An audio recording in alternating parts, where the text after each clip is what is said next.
Well, the plot thickens. Things get a little more interesting over there at West 56. James Boyd, Kevin Bowen, Jeff Rickard, as the man said. Mark Dykton, it's good to see your smiling face again today. All I know is your Bears are just picking up people left and right. I like it. I like it a lot. Now, I like what they're doing. Can the Bears do anything with it is the question. I don't know. They're hanging a third consecutive offseason banner, though. Kevin, they've won the offseason. They do that. Kevin Bowen, I know you're fresh off a late night from being over at the Horizon League last night. We all watched the Pacers, but I don't know. How'd the day go from a Colts perspective? If you had to give it a grade like my kid gets from 0 to 100 every day, what would you give him?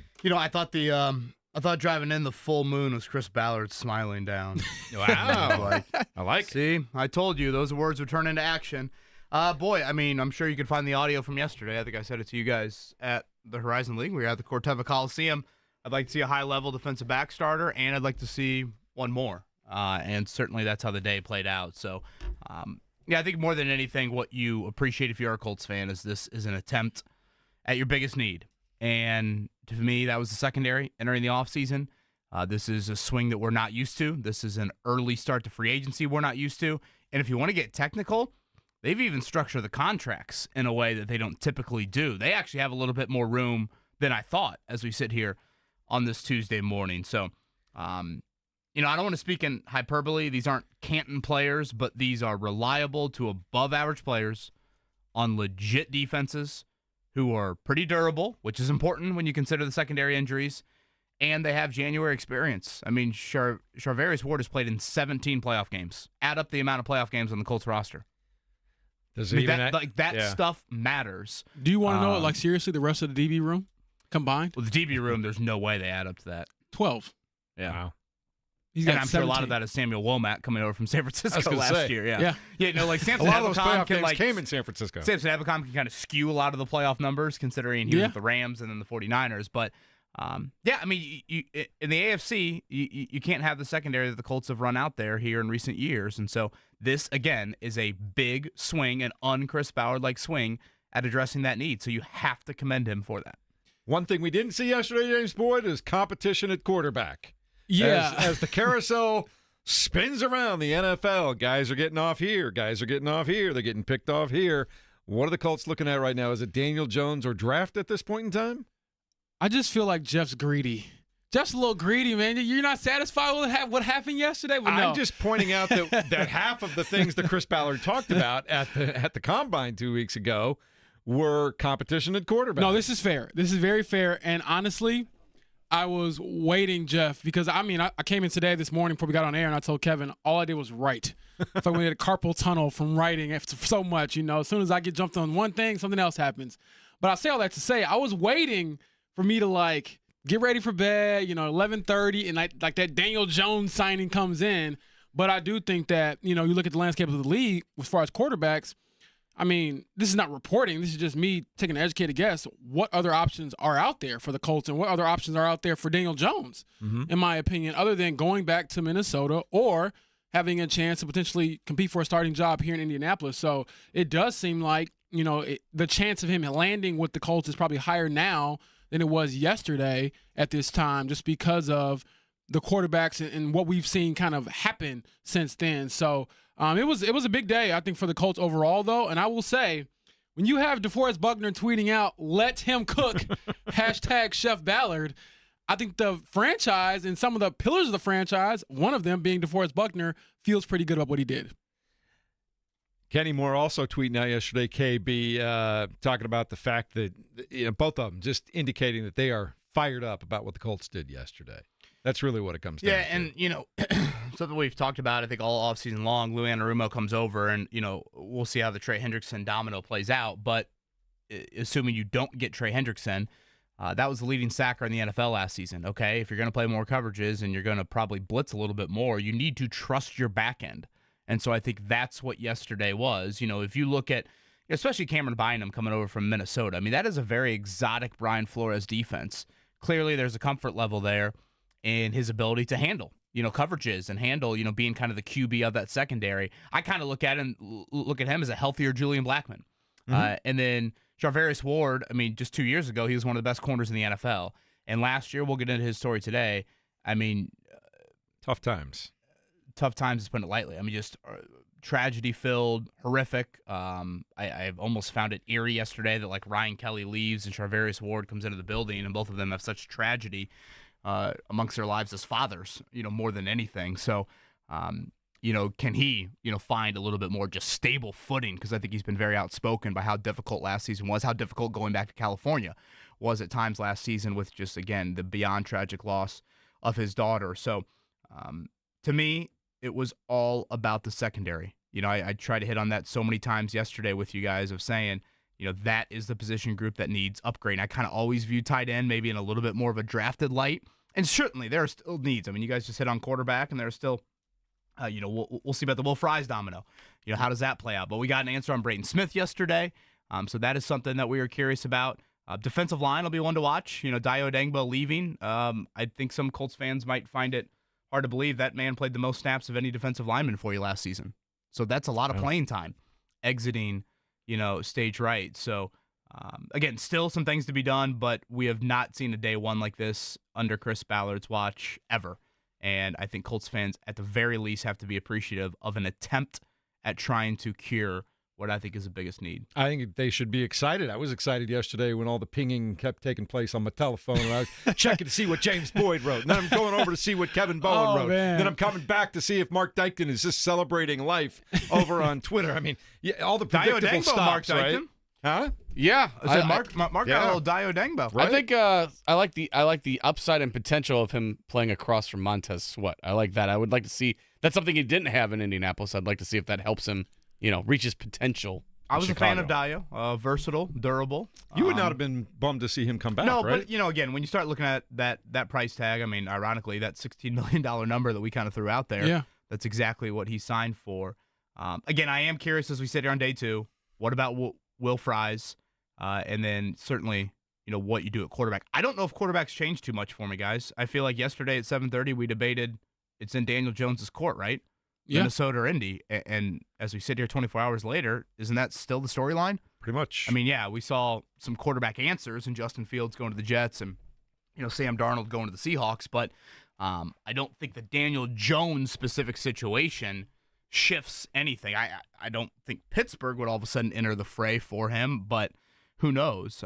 So, again, I think Daniel Jones is going to have a decision to make on what he views as the better option for himself individually, Minnesota or Indy.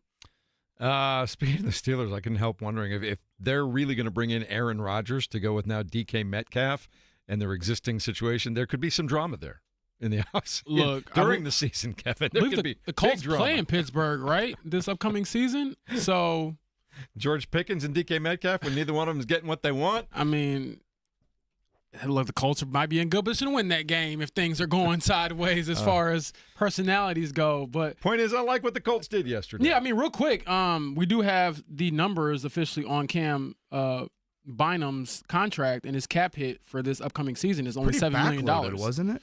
Yeah, it's a backloaded deal, and he's only got $7 million going into the cap this year. Wow. So I know we see the official number, or the first number is like $60 million 4 years. Oh, wow, $50 million a year. It's not really how it breaks down. So, and that's not how the Colts have operated. I No. think it's worth pointing out. No. Like, the Colts attempting to do what they did yesterday is un-Chris Ballard. Like, if you want to get a little nerdy on it, the structuring of the contract, specifically to Bynum, and again, a restructure of Braden Smith. We Right. haven't seen them do that a whole lot in the 8 years under Chris Ballard. So, obviously, we'll get into all of this, but certainly a couple of different items. Last night, if you didn't watch the Pacers, consider that a blessing. They get blitzed in the second quarter. That is their first 3-game losing streak since early December. You got to go way back. And tonight, biggest game of the year. The Bucks inside of Gainbridge Fieldhouse. It's a TNT exclusive, 7:30. And we'll see about Halliburton. We haven't seen him in 3 games, and that's 3 straight losses. Were you playing the second night of a back-to-back sort of game here that some teams play, knowing that this is the bigger game? We'll find out coming up tonight. Rick Carlisle, 9 o'clock today. They were a late arrival back to Indy on this back-to-back. So Rick Carlisle at 9 and an IU coaching search update with Jeff Rabjohns at 8. Looking forward to all of those things. Hang with us. It's going to be a busy, busy morning. Want to get your feedback as well, 239-1070. It's the Fan Morning Show with Kevin Bowen, James Boyd, Jeff Rickard. It's a Colts Tuesday here on 93.5 and 107.5 The Fan.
Well, certainly a lot to get to on the Colts front, free agency-wise, but let's start from a check-down standpoint on the hoops. And it was last night in the Windy City. It was ugly, ugly, ugly, particularly in the second quarter. I don't think I've ever seen Rick Carlisle throw in the towel that early. Midway through the third, he went full hockey sub. I think Johnny Furphy might have played the last 20 minutes of the game last night. It was short, it was sweet, actually probably sour, but to the point. Rick Carlisle post-game on the old hockey sub. I'm not going to sit there and watch guys that aren't playing the right way continue to do what they were doing. Guys, I wonder what mood Rick Carlisle will be in when he joins us at 9 o'clock today. He was not happy with anything. I listened to the post-game presser, and not a happy dude. He shouldn't be. Like I said, when we were off the air, they made Josh Giddey look like Larry Bird. Got my Indiana State shirt on today, and yes, I was like, what is this, and how do you let him look that good? Yeah, points in the paint are an issue. Giddey and Kobe White just torched them from that sense. That's been a problem here as of late. Against no Tyrese Halliburton last night. We'll see about tonight because it is the biggest game of the season. Right now, if you want home court, Milwaukee's already beaten you twice this season. You will face the Bucks 2 times this week. It is vital that you win both to try and get that head-to-head tiebreaker. Again, 7:30 TNT tonight. If you want to be eternally optimistic, no starter played more than 24 minutes last night, so your normal maybe back-to-back wear and tear might not be as abundant for the Pacers, but nonetheless, they have lost 3 straight for the first time since early December. All right, yesterday we were at the Corteva Coliseum, and those men's semifinals turned out to be absolute dandies. Oakland gave Robert Morris everything they could handle in overtime in that first one. Frankly, I thought Oakland could have won it there at the end of regulation. Greg Campy took a time out there late when it looked like they might have had an advantage. So Robert Morris against Youngstown State. Neither team has been to the NCAA tournament. That will be ESPN tonight, 7 o'clock at the State Fairgrounds. And the women's game is going to be quite the doozy. You have 19-1 Green Bay in conference, 18-2 Fort Wayne. That is the Mastodons. They got a new coach a handful of years ago. They have turned around the program majorly. Again, we don't have a lot of Indiana flavor in the tournament, really, from a mid-major standpoint. This might be it, men or women. Go Fort Wayne. We'll see about Ball State women. They've had a great season. They'll get their conference tournament started. So we'll see if the Mastodons can do it. Green Bay has been the class of the Horizon League. That is an afternoon tip on ESPN2. And then, like I said, the men's final tonight, Robert Morris, Youngstown State. A 4-point play for the Penguins last night with under a minute to go. Push them to the final. That's what you need. Big day for the Colts yesterday, as we've been talking about. They acquire safety Cam Bynum for 4 years, cornerback Trevarius Ward for 3 years. They re-signed Ashton Doolin. They do lose Ryan Kelly, who signs with the Vikings. Diota Bango goes to the Bears. And all in all, James Boyd, pretty active and I think successful day for Chris Ballard. Definitely. I mean, it was so good that KB came in dressed up. I know. And showered. I know. Is that confirmed? Yes. Hair combed, Underwear everything. on the right side this morning. I have deodorant on. I looked in the mirror and said, I got to turn on the light this morning. Underwear needs to be on. It's a pep in your step today. So can you explain why you look so handsome and spiffy? Not that you don't look handsome every day, but I'm seeing some hair. I'm seeing We Grow Hair Indy It right is now. alive and well. Yes, we have year 6 of teaching underway for myself today. So usually I like to shower for the college kids, unlike you two. I was like, either Kevin's teaching or he's going to a funeral, because that's the only times he's dressed up usually. I know it's teaching time for Kevin because I said, hey, if I can get tickets for the noon Indiana game for all you guys on Thursday, would you like to go? James Boyd's like, I'm in. Kevin's like, I'd love to, but I'm teaching class. You can't teach class during the NCAA tournament, can you? I was going to ask, don't you put that in your contract or something? What students come to class? Well, again, who said we're not just going to watch it? I was going to say, wheel in the You know TV. what? You're going to be the cool Right? teacher. You're going to be the cool teacher. Right? I would give, when I get Come my on end now. of semester review. This is my first rodeo. You would get I'm used 5 to stars, IU in the brother. noon Thursday Big Ten slot. This is not my first song and dance here. Last note from me, and I love seeing this. We will have bumping in the Indianapolis 500. Takuma Sato will be back in the 500 at the age of 48 years old. The man that defines a daredevil, 2-time champion. He will be with Rahal Letterman Racing. So got to love that here. In 2025, we will have at least 34 entries as we are 2.5 months away from the greatest spectacle in racing. It's a lot of fun. We have the countdown on in the buildings. Always going to be a great time. And there's just nothing like the Indianapolis 500. There's just not. I got to get out there for my first one. I'm calling it this year. I will be there. Someone told me to check out the snake pit, but not for too long. So I have no Get idea. out early, Don't James. give me any no context showering either. needed whatsoever if Yeah. you're going to go the snake Yeah, pit. they told me no. They would look at me and boo me. Yeah, they told me not to receive any context from anybody else. Just go and experience it. Yep. It's an experience, All no right. question about that. But it's also one of the great experiences that there is in all of sports, and I'm looking forward to that, and we are counting it down. But I'm also looking forward to big day for the Colts. No question about that. Only because Chris Ballard made such a thing about competition at quarterback, now you start to wonder if it's not a Daniel Jones or something like that. Do you go get one of the other lesser backup guys, or you just take a swing in the draft, KB? What do you do? Well, I think you got to go veteran. I don't know if draft is the way to go necessarily from a quarterback standpoint. But we'll see, how it's going to play out because yesterday we saw probably 3 moves. Darnold to Seattle, Fields to the Jets. I guess Jimmy G would fall maybe a little bit more to the backup camp. I want to say $11 million annually for him. So how does that, factor into a Daniel Jones? And again, what do the Steelers do? I mean, that seems to be the one open starting job, and it's that's a legit situation there. I mean, that defense and the history of that franchise and DK Metcalf and George Pickens, is that Aaron Rodgers or Russell Wilson? And then, what happens to the other guy that doesn't end up there? So I think that's what I'm watching for quarterback-wise. And again, Will Fries. That would be the one here in Indy. We talked through so many offensive line scenarios here over the last week or so. You have a new center. Doesn't look like you're going to have a new right tackle. Braden Smith looks to be back. What's going to be the right guard situation? Is it Will Fries? That would really, really close up a lot of your cap space. Matt Gonzalez, some people thought he was a guard exiting Pittsburgh. He didn't really play guard at all in his rookie season, but that'll be something to continue to watch. A couple of people texted me, what about Glowinski? Thought he did a good. Somebody want to know, is he retired? Thought he did a good job filling in after Fries got hurt. Here's my thought. I thought that he was fine in, break glass in case of an emergency situation. But then over time, as most like deep reserves do or guys who haven't just been on the roster, the play level tends to go down after a while. And I felt the same way about Dalton Tucker when he filled in first few games. I'm like, okay, it's not too bad. And then you kind of see why he wasn't in that spot to begin with. So I do think they need to get a legitimate starter, perhaps someone that's a little bit younger, obviously, than Glowinski, and keep stabilizing that right side of the offensive line. It's Fan Morning Show. Kevin Bowen, James Boyd, Jeff Rickard, Mark Dykton over there, all happy about the Bears just acquiring anything and everything right now. But I think a pretty good day for Colts fans. They should be excited. What does that revamped defense look like as we speak? We'll talk about it next on 93.5 and 107.5 The Fan.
I feel like it's not just the four of us in here today. I feel like Cameron Bynum and Charvarius Ward are actually here with us, Kevin. That's how excited I am about this secondary upgrade for the Colts. I believe Cam Bynum is currently in the Philippines, Okay. based off his Instagram. Well, Yeah. He's like his first meal was a Colt, and he had the restaurant in the back, and I was like, "You're not in America," but he seemed to be very, very happy. And from those who I talked to about Cam and people who've covered him, they've all said they love the guy. Very big personality. Very grateful to be in the NFL, and obviously a hell of a player to get that kind of payday. My wife is happy because he is a big celebrator of the turnovers. For those that Oh, watch yeah. the NFL Honors show, he was up on stage doing some of his celebrations there. So moonwalking, etc. That is who Cam Bynum is. So, yeah, I think big personality. And, yeah, James, I'll echo what you said, talking from people around the Minnesota organization. They certainly are big, big fans of him. So if you all had a chance to do a celebration, what would it be? I do the Macarena. Okay. I like that right there. Okay. I don't know. I like something short and quick. Something short and quick. I don't know what You're that a would spike be guy? exactly. Yeah, probably just a good old-fashioned hard spike. Okay. I used to, I would have thought that maybe I was just a hand it back to the referee type guy, but you got to have some angst, right? Yeah, I used to like the Victor Cruz. Oh. Salsa a little dance. bit. Yeah, I like that. I can't do that, though. I don't know Could if you I do don't know that? if I have the hips to do it, but I just like seeing it because I thought that was so funny and a good callback. Yeah, thank you, Mark. Come on, Kev. Let's see it. Oh. I like it. Now, There we go. This indicates that you There we know the go. Macarena. Oh, 100%. yes. I mean, Who doesn't know the There you Macarena? I mean, go. what 35-year-old white man doesn't know the Macarena?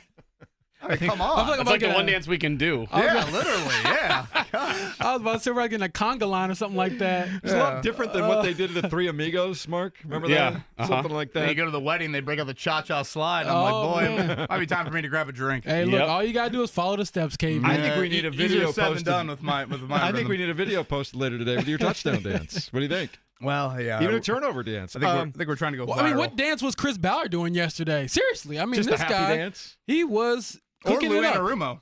Yeah, I mean, Lou had to be. I mean, I wrote this in one of my stories actually, and posted this morning on The Athletic. He got more support in a matter of months with personnel changes than Gus Bradley Oh, got it's so in 3 true. years. And I get it. So true. I'm not saying that a change wasn't needed to be made when it came to DC, but I do feel like, man, after 2023, Chris Ballard got up there and said, hey, I didn't do enough to help this guy. And then he ran it back with basically the same team, and they failed again. Now, you can say it's scheme, you can say it's personnel. The bottom line is the way they're supporting Lou Anarumo before his first season even starts is night and day compared to what they did for Gus Bradley. I want to say it was the day after Bradley was fired, but I sat in this very chair and said, do not treat this offseason like you treated Carson Wentz in 2021. They exited 2021, and they blamed Carson Wentz for everything. Everything. If Blue missed the Allegiant toss, they blamed it on Carson Wentz. Everything. Don't blame everything on Gus Bradley. And this is an attempt at not doing that. So I couldn't agree more with that, James, of I never felt like you had the second. If Gus Bradley was willing to do more things, I don't think you had the secondary that you could have trusted to do those things. And again, we'll see what that is. Is it more coverages? Is it more press man? Charvarius Ward played some of that in San Francisco. Again, Cam Bynum comes from the Vikings, where they are arguably the most exotic defense in the entire NFL. So clearly a lot was on his plate. So, now you have, I think, on paper, a secondary that you at least trust more than you did. And guys, you don't force Juju Brents into the lineup. This time last year, they were banking on Juju Brents. You have to act like he's not on the team. That's the unfortunate situation. I feel awful for him. He's had arguably the worst injury luck you could imagine, but you cannot act like he is A, on the team, or B, some guy that's going to play 17 games for you. So I think that is important to point out about these moves as well. All right, let's talk about the totality of what that secondary looks like now. You bring in Cam Bynum, you have Charvarius Ward. Looks like maybe Julian Blackmon's going to be out of here. So what are you looking at back there if you look at the 5 guys that would be on the field? Well, I think it's rather obvious, and James, feel free to push back. I another thing I think that I like about yesterday is now you don't force a need in the draft. If you would have gone through, March, and I think too many times the Colts have done that. They haven't, tried to even put a Band-Aid on some of these holes, and then you get to the draft, and it's like, well, they have to do something at that position. So I would say Nick Cross and Cam Bynum are your safeties, and I would say your cornerback trio is Ward, Jalen Jones, and then obviously Kenny Moore. And Lou Anarumo likes to play a whole lot of nickel. I know a lot of teams play nickel a good amount, but 5 defensive backs I think will be the Colts' kind of staple. Now, depth at safety, I do think is still a question mark. And then another thing to point out about these guys is 26 years old for Bynum, 28 years old for Ward. You know, the Colts have found Band-Aids at safety. I think that's worth pointing out. You know, Mike Adams, remember Dwight Lowery, Mike Mitchell, Rodney McLeod. They have found oftentimes one-year Band-Aids, but, you know, something when we were at the Coliseum yesterday, you know, James, you and I were talking about this specifically with the secondary. Not only does it have depth in free agency, it has depth in its 20s. Like, not just old dudes. You know, sometimes in free agency, it's like, okay, you can go spend, but you're going to get old. Well, I you know, again, 28 years old for a corner, I don't want to act like it's a spring chicken, but still, you know, you hope Ward can give you certainly a couple years, and obviously you hope Bynum can play out that entire contract of 3 years. So, you know, in both of those answers, you have the potential for it not just to be a one-year thing. Where, again, in you know, Lowry's case or Mitchell's case or Rodney McLeod's case, they all were kind of one-year things. This has the ability to be more of a multiple-year thing, which with the new defensive coordinator, you obviously would love that. And again, it's not something that free agency always offers. James, I look at that secondary, and it's a as Kevin said, but I want to dig down deeper on it. That is a professional group, those 5 guys. Like, Anaruma's got to be excited. Like, I can work with these guys. They know exactly what they're doing. If I put them into good positions, they're going to do their jobs. Absolutely. I mean, I looked at just the experience factor. You know, going back to the numbers, I believe Cam Bynum has started every game for the Vikings over the last 3 years. He's played over 1,000 snaps in each of the last 3 seasons. So this is a guy who's seen a lot of football. And again, another one who's played in the playoffs. You look at Shavarius Ward, and Ward has played in 3 Super Bowls. He's won 1. He's been on great teams in San Francisco as well as Kansas City, so he knows what it takes to win. So I think part of that too, and I'd love to hear you all weigh in on this, part of not only the fit play style wise, I think they brought in guys who have winning pedigree who are like, this is what we're going to do differently, and this is what we did it elsewhere. I'm not saying you got to come in and be, you know, the San Francisco Colts or the, you know, Kansas City Colts, but having that winning pedigree from a guy like Shavarius Ward, he's going to be able to call out stuff that he thinks aren't winning ways. Yeah. Same way with Cam Bynum, and I think that is very important when it came to, you know, Chris Ballard saying we need to not only get better, but get more competitive, have more accountability, and those types of things. So I think those 2 players certainly can speak up if things aren't at a certain standard. 7 of your 8 captains have been here since 2020, and Anthony Richardson's the only one that isn't. So the voices just aren't the right voices, to be frank. And I think Chris Ballard indirectly said that late in the year, and he's like, we need more tough guys. And, you know, again, in Ward and Bynum's case, they have been on teams that have won meaningful football games. I mean, Cam Bynum's 2 playoff games in the last 4 years is more than, 80% of this roster? Maybe 90% of this roster has experienced. And obviously Ward has got, you know, the most playoff resume of anybody here on the Colts. So, I mean, last year, this week, we were talking about Raekwon Davis and Joe Flacco. The year before it, we were talking about a kicker. I mean, do I need to say any more? I mean, like, seriously. I mean, that. So if you want to ask, did Chris Ballard's words meet actions? There's no day one like it in his 8-year history. No. None. And so this is a different, necessary attempt, again, at the biggest need. I know we kind of, okay, you go a lot of different ways at need. I felt like the secondary, safety and corner, both of them, Ward needs. And now, again, when you get to the draft, you don't force it. I know a lot of people look at yesterday and think, okay, boom, tight end at 14. Yeah, I that to me makes a lot more sense than it even did 24 hours ago. And I still thought it made sense 24 hours ago. And I'm curious what the structuring of Cam Bynum's contract specifically that James pointed out and the Braden Smith restructure, what does that mean? Because as we sat here yesterday, they had $41 million in cap space. Should we do some math? It's right there, 41. You got 15 for one, and if it's what James reported, 7 this year for the other? No. 15 for Bynum becomes 7. That's what I'm talking about, yeah. On the cap hit, whereas Ward's $20 million, we'll see what that contract looks like. But, I mean, they could still have upwards of, 20-ish million? Yeah. Left to work with here? Is that Will Fries taking the big chunk? Is it more of a Daniel Jones at quarterback? And then, that still leaves the ability to maybe, defensive line, I think, could use another somewhat notable piece. Again, the Adengbo thing, he led you in snaps last year. He played multiple positions. He hadn't missed a game in 3 years. James, I would argue defensive tackle and defensive end could use something. I mean, again, Samson Ebukam is coming off the torn Achilles. Kwity Paye is in a contract year. DeForest Buckner and Grover Stewart, I think, still have good football left ahead of them, but they aren't getting any younger. So I would look at defensive line as kind of a sneaky one that I think could use some attention here as we move through this first week of free agency. I think that's more than fair to kind of point out, mainly because we say this all the time, as boring as it might be or unappealing as it might be, you probably do need to reload in the trenches whenever you can.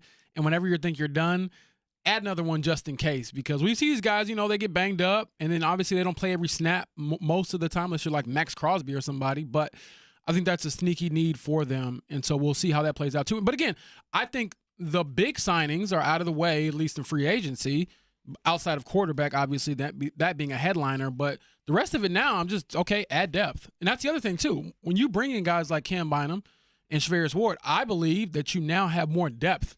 Like, the cornerback room, to me, is not as thin. Now you have you create more competition. I mean, obviously, Womack's your fourth. Juju Brents is your fifth. Yeah. Exactly. I can hear you out on and to me, Jalen Jones, it's probably his job to lose at this point. He started 27 games the last 2 years.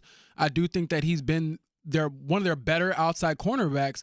But again, who's to say competition-wise in camp, Sam Womack doesn't come out and have a great camp, or Juju Brents doesn't have a solid camp and climb the depth chart. My point being, you're not beholden to the past or guys that you have, in my opinion, maybe overestimated. Now you're in a situation where it's like, no, we got guys coming in who will take your job and force you to be better. Well, and two things to point out about Bynum and Ward.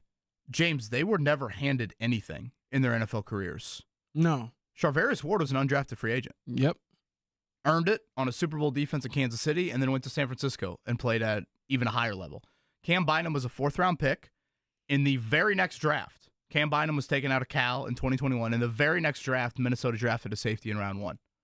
So think about that. You're a fourth-round pick, then you get to the next draft, and he wasn't really a starter as a rookie, and they draft a dude in the round 1. Well, what happened? Cam Bynum then earns a starting job that very year, and he hasn't missed a start since. So again, these guys have a story of not handed anything, not spoon-fed, earned it in the NFL.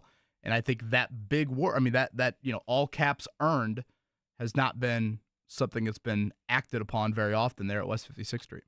James, if you had to, if it came down to getting real competition at quarterback or re-signing Will Fries and solidifying that offensive line, if it had to be one or the other, and I don't think it necessarily does, but I'm just playing the as we move forward game, where would you spend that money? Offensive line, because I still think that as excited as people can be about the defensive moves, the season hinges on Anthony Richardson. And so if you want to reach your absolute peak, and I know we talk about this all the time, and it's a backhanded compliment because when we talk about peaks and potential, it means you haven't done it, you haven't got there. But I would lean towards bolstering the offensive line and making sure it's not leaky so that number 5 is able to hopefully grow in year 3, improve himself. Now, it is a huge year 3. I do think that he's behind the 8 ball, obviously with the injury history, the inaccuracy, being benched because you weren't working hard enough. And then now them saying, hey, we got open competition. Like, he's up against a lot.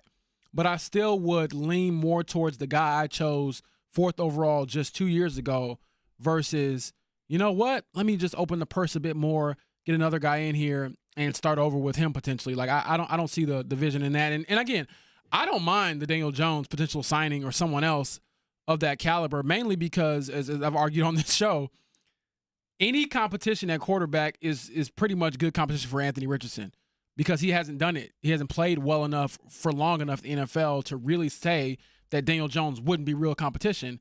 But I hear everyone else's argument saying, like, oh, well, the upside, we've seen Daniel Jones kind of flame out. We haven't seen that with Anthony entirely. So, again, I would lean towards, let me help my young guy under center, be protected, and hopefully with more time and more continuity up front, quite frankly, with Will Fries, that'll help him develop in a huge, I mean, huge. Did I say huge? Huge. Year 3, because oh man, I can think of many teams where you make all these big moves, but it flames out at quarterback, and that can still be the case for the Colts. But I would at least go down swinging. A lot of people are like, well, if you don't get quarterback fixed, you have no chance. Certainly, there's a lot of validity to that. But guys, the defense has been broken too. I mean, it's not like fair. I 100% agree with that. Yes. Yeah. So many people are like, quarterback. Well, that doesn't mean you can't try and cure a broken unit, and that's what you've been. I mean, 29th and 28th in points, 24th in points last season. So, putting some resources into that, I'm not going to be opposed to either. Drew asked here, how big is losing Ryan Kelly at center? James, he goes back to Ryan Grigson, ironically enough. The Minnesota Vikings, where Ryan Grigson is, that's where Ryan Kelly goes. Thoughts on Tanner Bortolini now getting the keys here in year 2?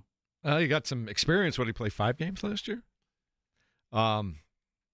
I guess we'll see. I don't know. I don't know if we know enough about him, have seen him enough. I think they believe in him enough that he's going to grow and try to save them some money. But is it going to be Ryan Kelly right away? I don't think that's going to happen right now. That is very fair from Jeff. He started 5 games last year. I think he did a solid job. Now, obviously, when you draft a guy, I believe it was a 4th-round pick, you eventually want that guy to be a starter on your offensive line. However, this is where I'm like, make sure you go out and sign someone else or draft someone else. Do something to have some more depth. I'll prefer them to probably sign a veteran. And again, Danny Penter's a free agent. Just to point that out there, the Ball State product. Bring someone back. And it doesn't have to be Danny, but, I mean, that's not a bad idea as well. But just someone to, again, break in case of emergency. Because you don't want to come into a situation where you put all your eggs in this one basket. And, again, he could be a very talented player. He could be the next guy to take over and be here for 10 years. However, we know that injuries happen in this game. And so you don't want to be in a situation where you didn't really address it because you're like, oh, he's great. And he's been great. Then he gets hurt. I mean, that's kind of what happened with Will Fries, where he was really good for 5 weeks and then he went down and he was like, oh, man, we don't have anybody else behind him. And I get it.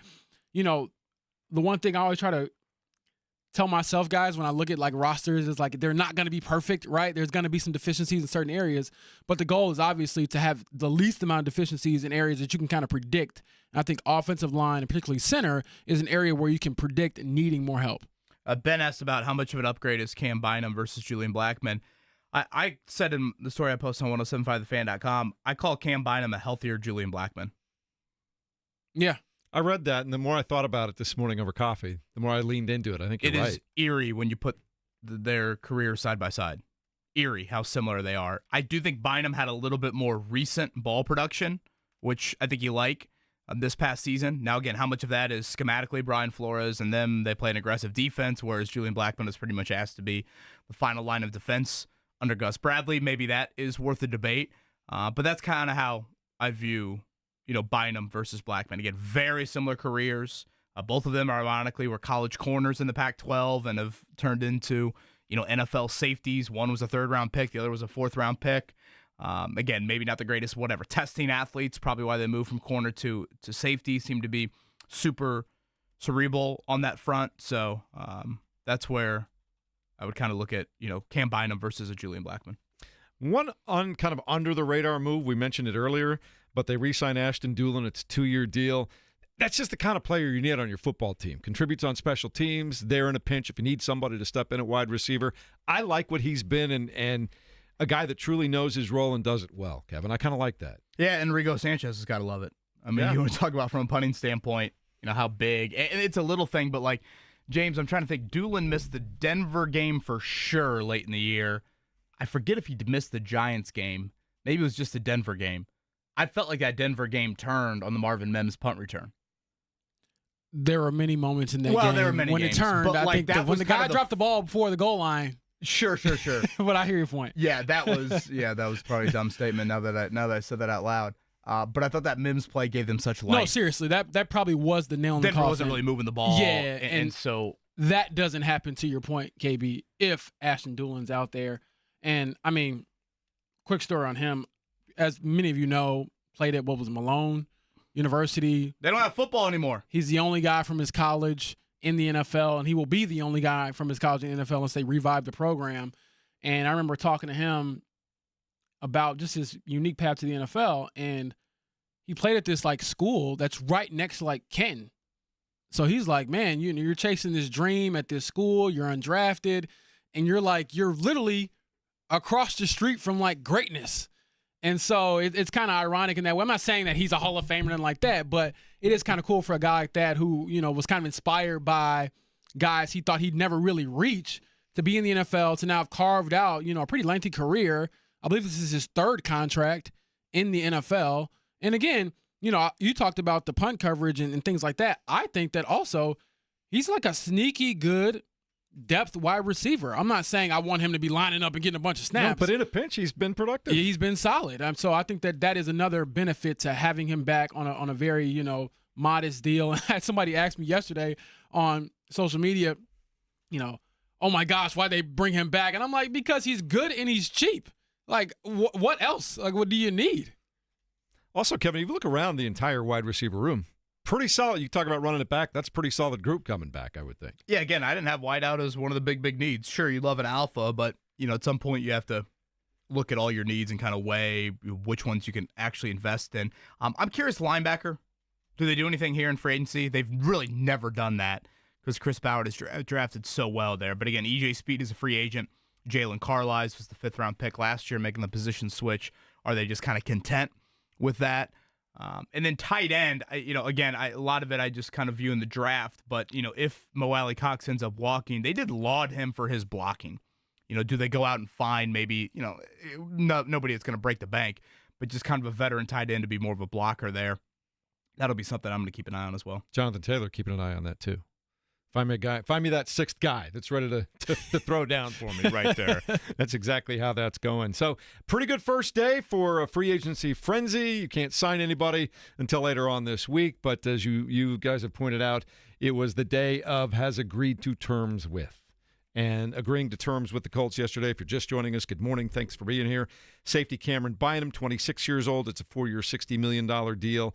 Cornerback Charvarius Ward, just 28 years old, a 3-year deal for $60 million. They re-signed Ashton Doolin as well. And you go back to that just really solid secondary now. It's just time, if nothing else, to just move on to another part of the team, whether it's the offensive line or your competition at quarterback or that defensive line. At least you've taken care of one part of your offseason wish list. By the way, Rick Carlisle, 9 o'clock this morning. I know a lot of people are used to Rick 8 a.m. on Tuesdays. They got back late last night from Chicago. They will play tonight, 7:30 over at Gamebridge Fieldhouse, TNT exclusive at 7:30. So Rick Carlisle at 9, Jeff Rabjohns on the other side. Is it bad that I don't care asking about Jeff Rabjohns about this current team? I just care about the coaching search? I think you can do a little bit of both. I'm like, dang, man, they had a pretty big win the other day. They had a game coming up. All right. Let's ride that high. I'll let you guys ask those questions, then I'll ask the coaching ones. I'm still riding high on that Galloway shot. I know, man. We got Kevin Bowen hit me with big capital J journalism at 7:54 a.m. He's acting like, Mark, he told us a few weeks ago, Chris Beard, and I'm paraphrasing here, didn't he tell us pretty much no chance? No chance. They said that IU was concerned with the off-court situations. Now it seems like the chatter is different. Yeah. The winds might be changing in Bloomington. Yeah, we'll see where those winds are blowing in a moment here. Jeff Rabjohns joins us on the Fan Morning Show. Kevin Bowen, James Boyd, Jeff Rickard, and Mark Dykton on 93.5 and 107.5 The Fan.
Happy Tuesday, high atop the circle here in downtown Indianapolis. It's the Fan Morning Show. James Boyd, Kevin Bowen, Jeff Rickard, Mark Dykton on the ones and twos, as always. And I would say a happy Tuesday, a much happier Tuesday than Free Agent Frenzy Week a year ago, Kevin Bowen. We'll talk about that a little bit more, but also we're excited about March. It's basketball. It's Indiana, and Indiana looks like they're in the NCAA tournament right now. Let's find out a little bit more about the Hoosiers and where they are after a big win at home on Senior Day over Ohio State. Jeff Rabjohns from Peegs.com joins us on the Payless Liquors hotline. Good morning, Jeff. How things going down there in Bloomington? Good morning. Good morning. Things are good. Getting ready to head over to football practice, actually, here in a few minutes. Okay. Oh, I remember the college grind. It's like you want to see the team probably go on a run or have some fun stories to write. Then you're like, man, if these seasons don't overlap, I wouldn't hate it. So I get where you're coming from, Jeff. But real quick, I do want to get into, are you on the house search? Because Anthony Leal, the way he ended his speech the other day after that big win, what'd you think of him kind of, plugging his future business? I got a kick out of it. I thought it was fun. I've told Anthony before. I said, dude, all right, I'll make you a deal. If I ever move to Bloomington, you'll be my realtor. And he's like, I'll find you a deal. I promise, Rabbi. I'm like, all right, cool. Nah, it's all in good fun, and there's nothing wrong with it. Sports. At the end of the day, we can still have some fun. There we go. And they certainly had some fun, obviously, the other day, knocking off Ohio State. So judging from that game and then going into a big game, obviously, Thursday against Oregon, a rematch, what do you think will be the key to knocking the Ducks off this time and staying alive in the Big Ten tournament? I mean, I thought the way they played Oregon, even though they lost a close game, the way they played Oregon was correct. They did the best they could, in defending Biddle. The foul discrepancy, the free throw discrepancy, 3-to-1 margin, 3-to-1 ratio, that's obviously an issue. I don't think that happens in Indianapolis.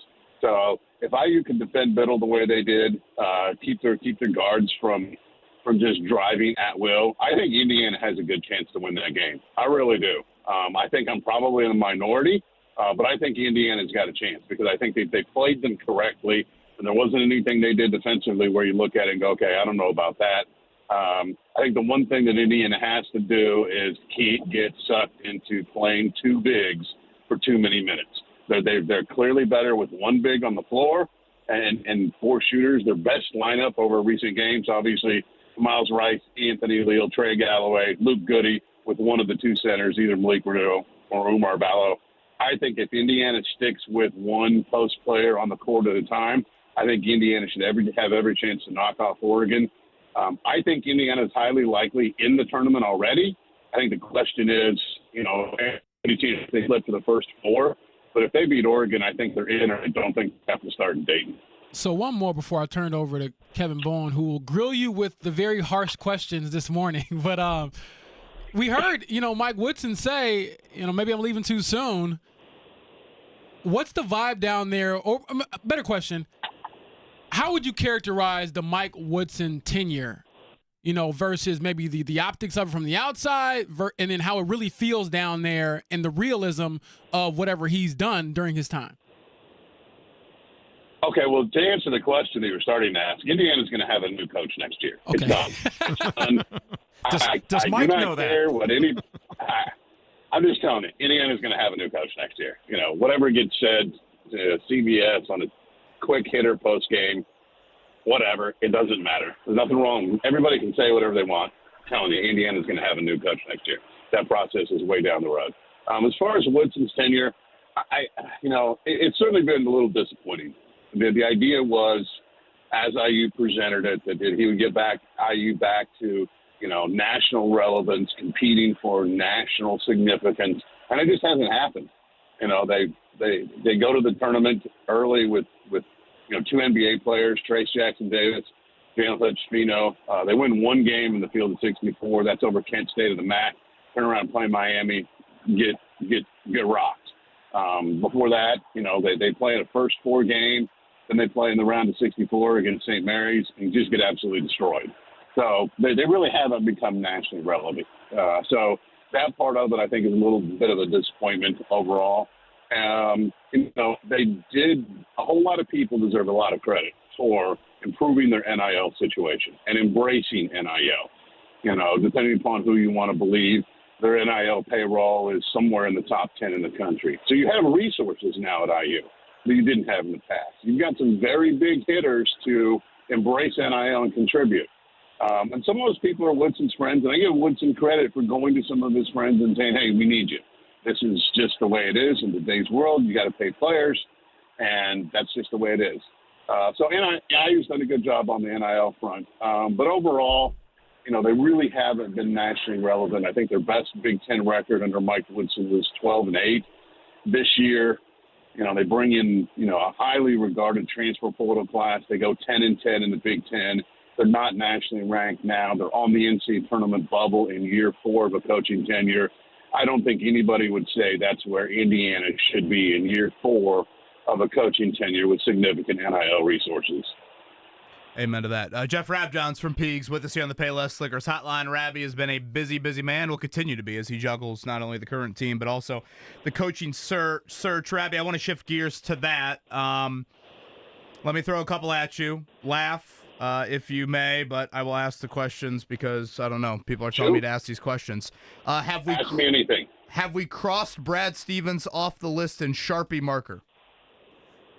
Well, I have.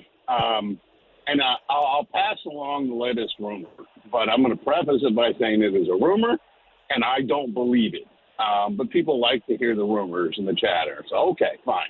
All right, I'll give you the rumor. I think it's crazy. I think it's something out of a dime store spy novel.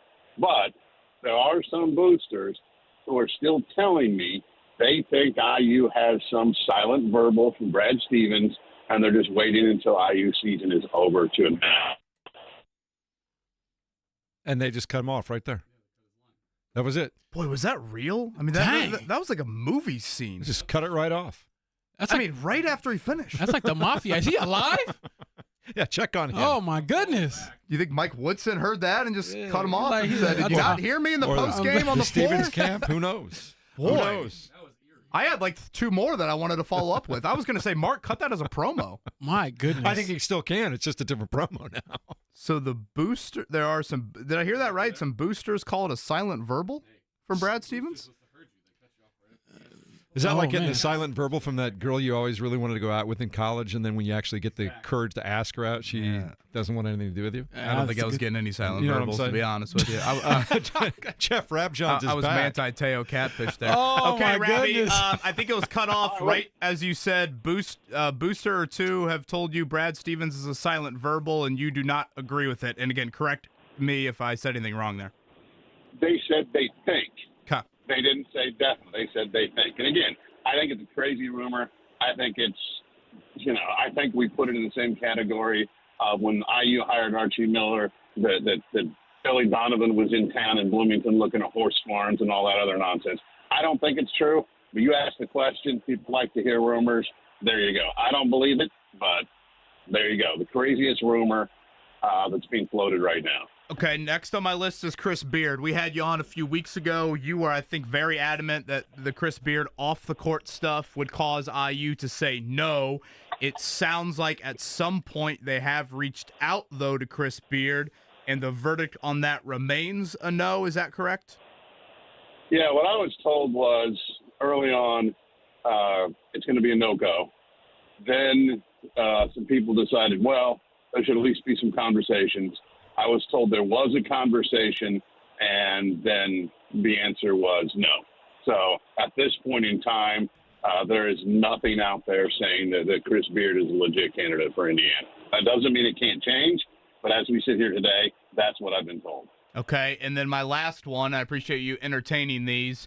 If I did take these 2 names or the field, if I said these 2 names are Brad Brownell from Clemson, Ben McCollum from Drake, that's one pool, or you take the field, you would say what?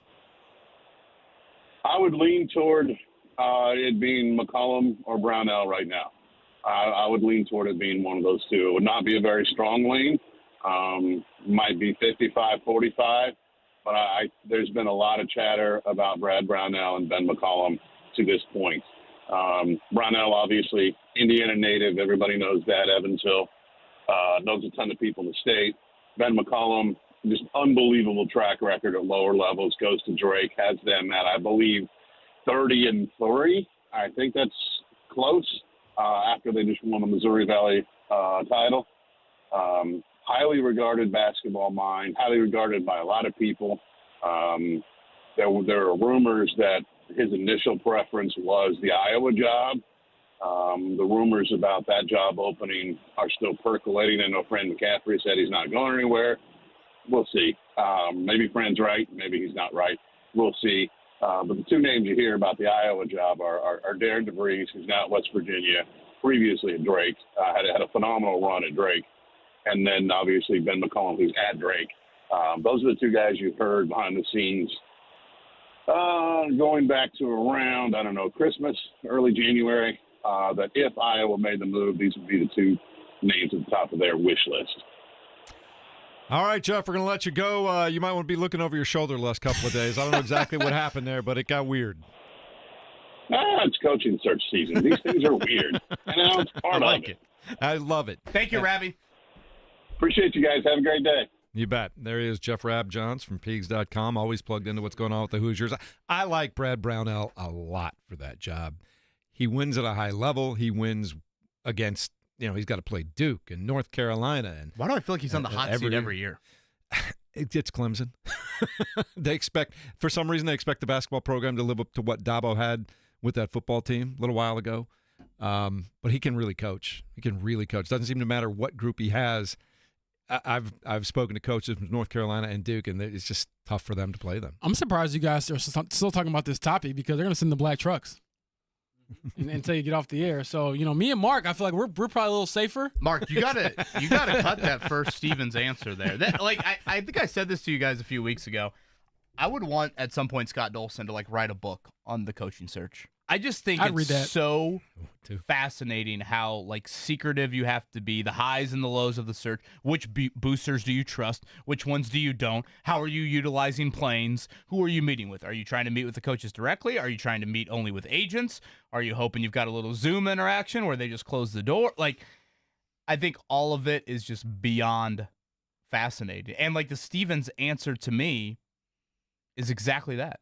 Of Rabjohns is no, I don't believe it, but here are high-end boosters telling me that they have a rumor that it's a silent verbal, and they're waiting for the season to be over with. I don't want my brakes cut on my car, so I don't know if I'm going to make that promo, Kevin.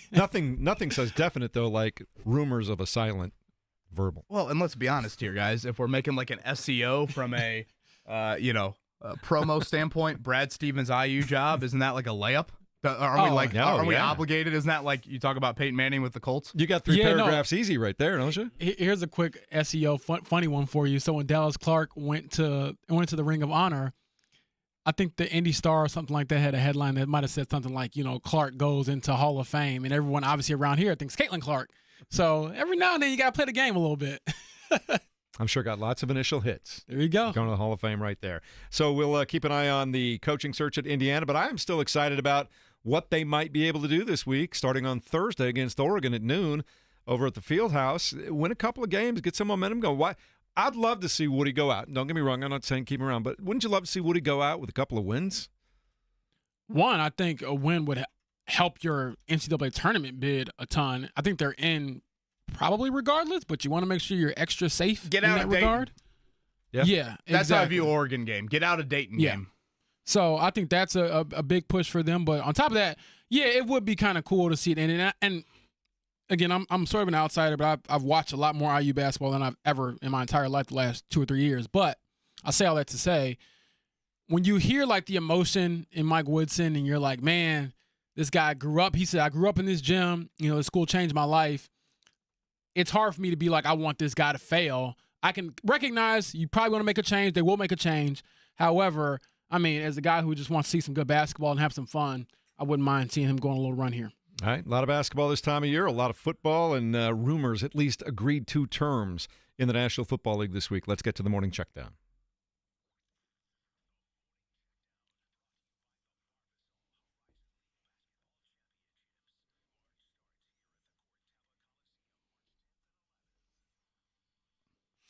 All right, yesterday, speaking of the Colts, they pick up safety Cameron Bynum on a 4-year, $60 million deal. Cornerback Charvarius Ward on 3 years, $60 million. KB sounds like a pretty good day for Chris Ballard. Very un-Chris Ballard-like day one of free agency. I think this time yesterday you could hear me from the Corteva Coliseum saying, hey, the need is there in the secondary. Let's see what they do about it. And they certainly did in a significant manner, something, again, that we're not used to with Chris Ballard. Ryan Kelly out the door to the Vikings, Dayo Dengbo to the Bears. We will talk much more about this here coming up on the other side. And what's next? What would you put else on that list? They have also structured these contracts, or at least the Bynum contract, a little bit differently than we are used to as well. So I actually think they have a little bit more cap space as I wake up on this Tuesday morning than I would have thought. In the NBA last night, the Bulls over the Pacers, 121-103. JB, Pacers out-rebounded, 56-39, outscored in the second quarter, 40-21. Josh Giddey and Kobe White combined for 58 points. What was going on last night in Chicago? Nothing went well. It was a miserable game, and I think it was an alarming game. I get it that Tyrese Halliburton isn't out there, but to look that bad against that team is definitely concerning. Kevin Bowen was at Corteva last night to see Robert Morris beat Oakland 79-76 in overtime. Cam Woods had 19 of his 23 in the second quarter, or second half, I should say. DJ Smith had the go-ahead 3 there. Youngstown State beat Cleveland State 56-54. So it'll be Robert Morris and Youngstown State in the championship later on tonight. And women were pretty good too, KB. Well, the wild games. Yeah, I mean, women-wise, we're going to see Green Bay and Fort Wayne on this collision course. Fort Wayne has been there all year long, and Green Bay has really been the class of the Horizon League from a women's standpoint. This will be an afternoon tip, 2 o'clock on ESPN2 over at Corteva Coliseum. So we'll see if the Mastodons can get in on the women's side. And then from a men's standpoint, again, I thought Oakland had a chance there at the end of regulation. Greg Campy took a timeout with like 3 or 4 seconds to go. It looked like his guard might have had a bit of an advantage there. I know it's a difficult moment for a coach. And do you take the timeout? Do you reset or do you not there? Game goes into overtime. Robert Morris, the 1 seed, is able to pull it out. In Youngstown State at about midnight last night, they bang home a 4-pointer, 4-point play with like 50 seconds to go. Cleveland State had some chances to force an overtime, could not. So we will get a first-time NCAA rep on the men's side, whether that be Robert Morris tonight at 7 o'clock versus Youngstown State, and that is on ESPN from the State Fairgrounds. Great setup there. We enjoyed our day and myself the night last night. So if you're looking for something to do on this Tuesday night, check that out. Pretty good stuff. Also around the rest of the National Football League, the quarterbacks continue to spin around. Day after Geno Smith gets traded by the Seahawks to the Raiders. Looks like the Seahawks are going to make a deal with Sam Darnold. I tell you what, Jeff, if I could just throw it a little bit further, and my form is terrible, but every now and then I'm like, man, if I just had one good year, because that's basically what has happened with a lot of these guys. If you have a great year at the right time, you can get paid as an NFL quarterback. You definitely can do that. While we're talking about the NFL here, and Kevin, you start talking about quarterbacks. I was doing a little research earlier this morning. Most people think that Daniel Jones is going to be able to get a deal for about $13 million a year. Does that work with what the Colts are doing? So Garoppolo was what, 11? 11 yesterday? for 1, yeah. So you're looking in that range. Obviously a little younger, doesn't have, maybe the amount of, the right shoulder. I know really scared the Colts a few years ago when Garoppolo potentially was on the open market. By the way, the women's game, noon today at Corteva Coliseum. So I think I said 2 o'clock noon today for Fort Wayne and Green Bay. That would be on the needs list. I think you certainly need defensive linemen. Again, linebacker-wise, how does that play out? And then Will Fries. That situation, I think, remains to be seen. I think we got some offensive line answers yesterday that we didn't have at 8:19 yesterday morning. We can hit more on that here on the other side. Last one from me. Shout out to the daredevil of all in the Indianapolis 500. Granted, they all are. But Takuma Sato, he will be officially having an entry here with Ray Hall Letterman Racing. That is 34 entries for the month of May. That means we will have at least one bump. I think maybe some people think that number can get to 35. So we could get to 2 bumps there. But Sato, of course, a 2-time champion in 2017 and 2020. Finished 14th last year in the 500. So the 48-year-old from Japan back for another at the greatest spectacle in racing. It seems weird that he's 48 years old. 48 I would have pegged old. early 40s for Takuma. How old's Elliott? And I know better. 49? Yeah. Right there. He's one of my favorite drivers. I've always liked him. One other NFL free agent note that's just coming across the wire because James had talked about him about a Colts potential target. Javon Holland, the former Dolphins safety, signs 3 years with the Giants. And that was 3 for 45? Uh-huh. Yep. Is that the same exact deal as Cam Bynum? Doesn't sound like a whole lot different. No, More or Cam less. Bynum was 4 for 60, Yeah, so 4 you for tag 60. one more year on it. Interesting there. Yeah, I don't think that I will say this. The safety market's been busy, Yeah, they're getting paid. unlike last year. Yeah, and not to be the bearer of bad news, but obviously Julian Blackman's still out there. And I think there's a reason for that, and a lot of that has to do probably with just the injury history, because I do think he's a really good player when he's healthy. It's just that he hasn't been able to stay healthy throughout his time with the Colts. Because honestly, if that guy was, not banged up, he probably still is your free safety. He's a really good player. I mean, I've said it probably too often this morning. I'll say it again. You look at Cam Bynum's career, you could simply call him a healthier Julian Blackman. I mean, it's eerily similar. Their, I would say, not only playing style, but certainly statistically as well. To be fair to Bynum, I think he probably had a little bit better of a contract year, but Julian Blackman's camp would probably be saying, well, I'd like to be in Brian Flores' defense and Gus Bradley's defense. So, again, the health, though, Bynum hasn't missed a game in 3 years. Gotta love that. Also, I know this will hurt you, Kevin. There is one quarterback that could provide competition and backup that's no longer available.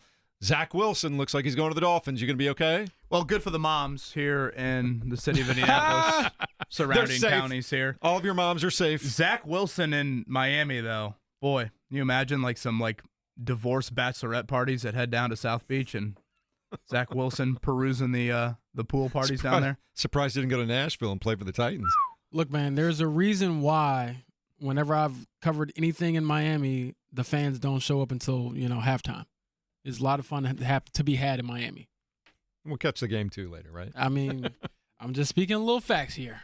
Well, I love game day here in Indianapolis, and looks like a revamped secondary at this point in time. We'll wait and find out what they do for depth along that offensive line, what it ends up looking like, and then that kind of sets the table for where you start to look in the draft. And really, after what happened yesterday, Kevin, it really, to your point earlier, really frees them up in the way that they look at this draft at this point. Yeah, I definitely want to get more into that on the other side. Exactly what could be next from a needs standpoint. And, exactly what do they look like from a cap space. And again, a little bit more on Charvarius Ward and Cam Bynum. Certainly, each of them have unique stories. Sadly, Ward has got a lot of tragedy in the last 12 months in it. Played at an extraordinarily high level the year before that. And, both these guys, which you can't say about a lot of Colts, certainly they have been on legit playoff and in Ward's case, championship level teams. And I think that is a healthy thing to bring into your building. All right, we will talk about that next as we continue. Get your feedback as well, 239-1070. It's James Boyd, it's Kevin Bowen, it's Mark Dykton. I'm Jeff Rickard. It's the Fan Morning Show on 93.5 and 107.5 The Fan.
Big day for Chris Ballard and the Indianapolis Colts on Monday. It is now Tuesday. We take a look in the rearview mirror and find out exactly what happened, what it means, and what is left to do over at West 56th, along with James Boyd and Kevin Bowen. I'm Jeff Rickard, Mark Dykton on the other side of the console here. And KB, big day for the secondary. Cameron Bynum, just 26 years old. Get him for 4 years. Cornerback, Charvarius Ward, get him for 3 years. He's 28 years old, but still on the right side of things there. They re-sign Ashton Doolin.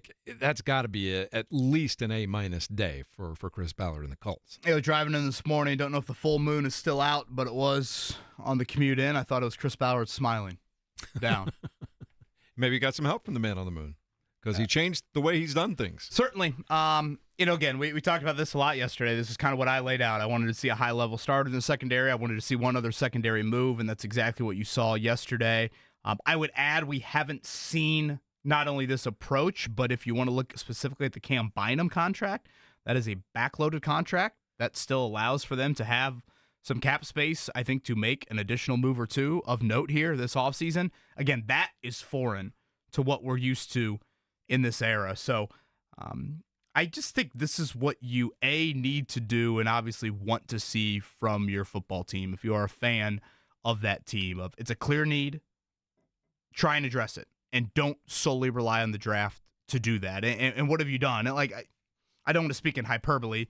Cam Bynum and Charvarius Ward, they're not going to Canton tomorrow, but these are reliable to above average players that have played on legit defenses, players that are pretty durable, both of them. You look at it, especially the last 3 years, very durable, barely any missed games due to injury. And they've also experienced winning cultures and championship football. I mean, Charvarius Ward has played in 17 playoff games. And when you're in the AFC and you haven't beat a legit quarterback in probably 30-some months or 30-some games, I should say, going back to Lamar Jackson in September of last season, you need to improve your secondary, especially when Lou Anarumo is arriving and, hey, I want to do some more press man. I want to play a little bit more multiple coverages. Potentially, hey, you don't have Trey Hendrickson. We might need to blitz more. Well, if you're going to blitz more, you need to trust the back end more than you have in recent years. So, again, these sorts of attempts at it. It's not always going to be a 1,000 batting average, but just try to do some things to where you don't force needs in the draft. I think if you're a Colts fan, you got to be very pleased.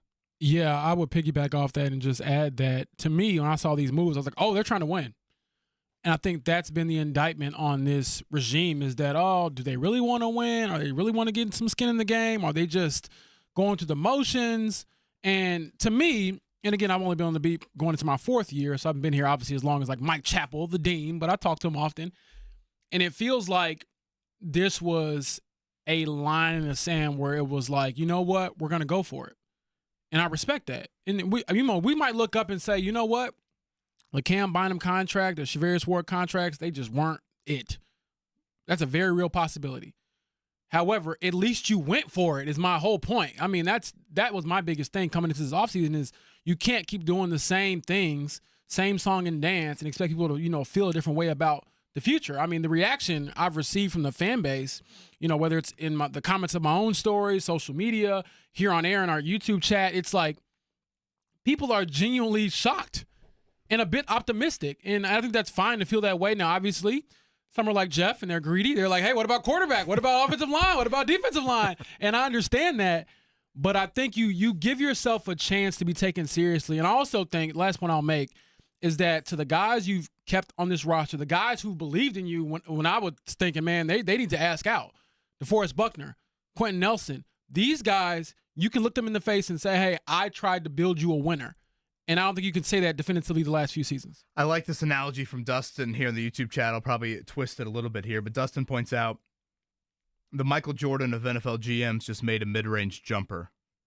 A little reference there to, of course, Jim Irsay. That's actually a pretty good line. Saying that Michael Jordan misses shots.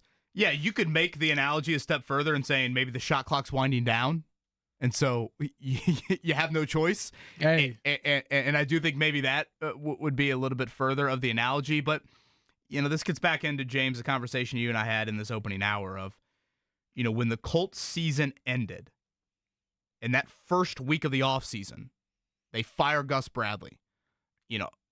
I pointed out several times, this can't be it. You cannot exit 2024 and say, nope, Gus Bradley was the reason we stunk, blah, blah, blah, and that's it. Because I thought they did that in 2021. I thought they blamed Carson Wentz for everything. The popcorn's bad outside of Section 334. Well, that's Carson Wentz's fault.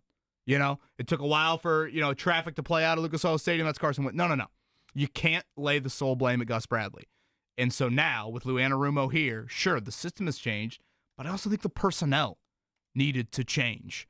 And so that is your attempt here at doing that with, again, durable, accomplished players from winning cultures, from, I would say in Bynum's case especially, a little bit more of a complex defense. And I think that is very healthy to bring in to, in my opinion, the position group that needed the most attention this offseason. You know how many shots Michael Jordan's missed? You know how many games Michael Jordan's lost? Late clock, James. That was such a Chris clap. Ballard got the grenade with 3 seconds to go in the shot clock, throws one up, and boom. There's Cam Bynum and Charvarius Ward waiting to tip it in. I tell you what, before it happened, I would have been thinking, let's duck for cover, because this grenade is going to explode and hurt me. Better than tapping your head and going down the other end of the floor saying shot clock violation. This is true. It's the Fan Morning Show from the DriveHubler.com studios, and we're talking about the Colts and their big day yesterday, picking up a safety in Cam Bynum and a cornerback in Charvarius Ward. Let's update things a little bit. James, not too long ago, you had a 10-point offseason plan for the Colts. Now that you know that these two are going to be in-house, what's your plan look like from here on out? Well, I obviously think the next step would be addressing the quarterback situation. What is this real competition you're talking about? Who does that mean? Does it mean Daniel Jones? Does it mean Jacoby Brissett, who I picked in my backup mock draft, by the way? Still out there, still available. I'm just saying. QB sneak first down. Hey, if you need to get in the end zone, 4th and 1, he's your guy. But I think that's the next step logically. And then also considering how the contracts are structured, the cap space that you might still have. And one thing I'll point out, even for one of our stories at The Athletic, we'll have this little section where it's just like, all right, give a cap update. I don't know it because I don't know the actual physical contracts just yet. And so I would think, in theory, they still have, ample amount of money to potentially go out there and still try to retain a guy like Will Fries and possibly still get a quarterback. But even then, I'm just curious to see, what's the next steps. But to me, those are the two big ones. Address the offensive line, sign a quarterback. And then after that, I think you're cooking with gas after that. And, you kind of, dibble and dabble here and there and maybe just get some more depth. I'm guessing north of $20 million in contract space. That's where I would put it, yeah. Cap but space. I'm just saying I don't know the exact number. Right. Again, that's just a guess, but I wanted to throw a number out there so people have maybe a little bit of an idea on that. Again, that restructuring of Braden Smith and then Cam Bynum's backloaded contract is the reason why I believe that. James, what did you make of the guard market, if anything, yesterday? Because, again, that's where Will Fries comes into play. Aaron Banks, the Notre Dame product, who was at San Francisco, signed with Green Bay for $19 million annually. So when you consider that, $19 million annually for another guard, and then Will Fries' tibia injury, I mean, are we looking at it in that general range of $15 to $20 million for Will Fries, or do you think maybe the injury situation lessens that at all? Did you make anything of what happened yesterday in regards to easily the top in-house free agent left for the Colts? I believe it was ESPN's Stephen Holder who reported that Fries is still recovering from the leg injury, but from my understanding and his understanding, it's not supposed to be some lingering issue. It's just the guy broke his leg a while back, or as I always say, someone else broke his leg and he's recovering. So I don't think that that's going to be an issue. I think it's more so him just weighing his options, and perhaps does this mean that he's seriously considering coming back to the Colts? Because I'm sure there's other teams out there that probably can offer more money, but at the same time, this is the team that drafted you in the 7th round. They gave you a chance to start, to become this productive player. So is there any loyalty there?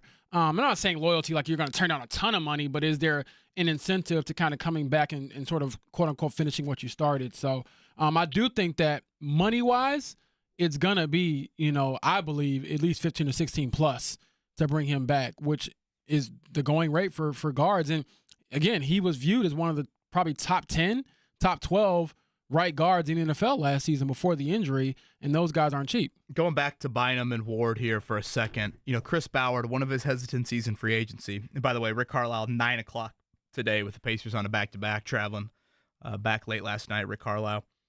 At 9, I'm sure he'll be in a terrific mood to chat with us here coming up in about 20 minutes. But I think anytime Ballard has spoken about free agency, and to be fair, prior to this offseason, one of his hesitancies has been when you hand guys those contracts, I think he gets nervous about complacency. He gets nervous about, okay, where's the drive? If you want to look at Bynum and Ward specifically, Bynum was a 4th-round draft pick in 2021. The very draft after he was selected, Minnesota took a 1st-round safety. So he had to earn that starting job in capital letters. And he did that, and he hasn't missed a game since. So I think there's some self-motivation level that you have there in the Cam Bynum career. For Ward, he was an undrafted kid. At first with Dallas, traded to Kansas City in that first offseason, kind of like Kenny Moore, although Kenny Moore is a waiver claim here. And then went to San Francisco. And again, Ward's motivational level after all the tragedy he had off the field, lost his young daughter, just a horrific story. Doesn't even begin to describe it. And he's been very outspoken about really all the trauma when he thinks back to his days in California about that situation.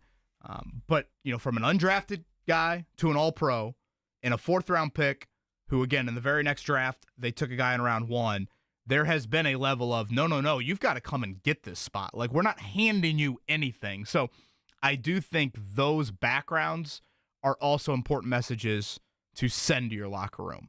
It's not, the spoon-fed nature of, oh, yeah, they've always been the 1st-round pick and the 5-star recruit and the first-team All-American in the SEC school, and, lo and behold, at some point, complacency is going to creep in.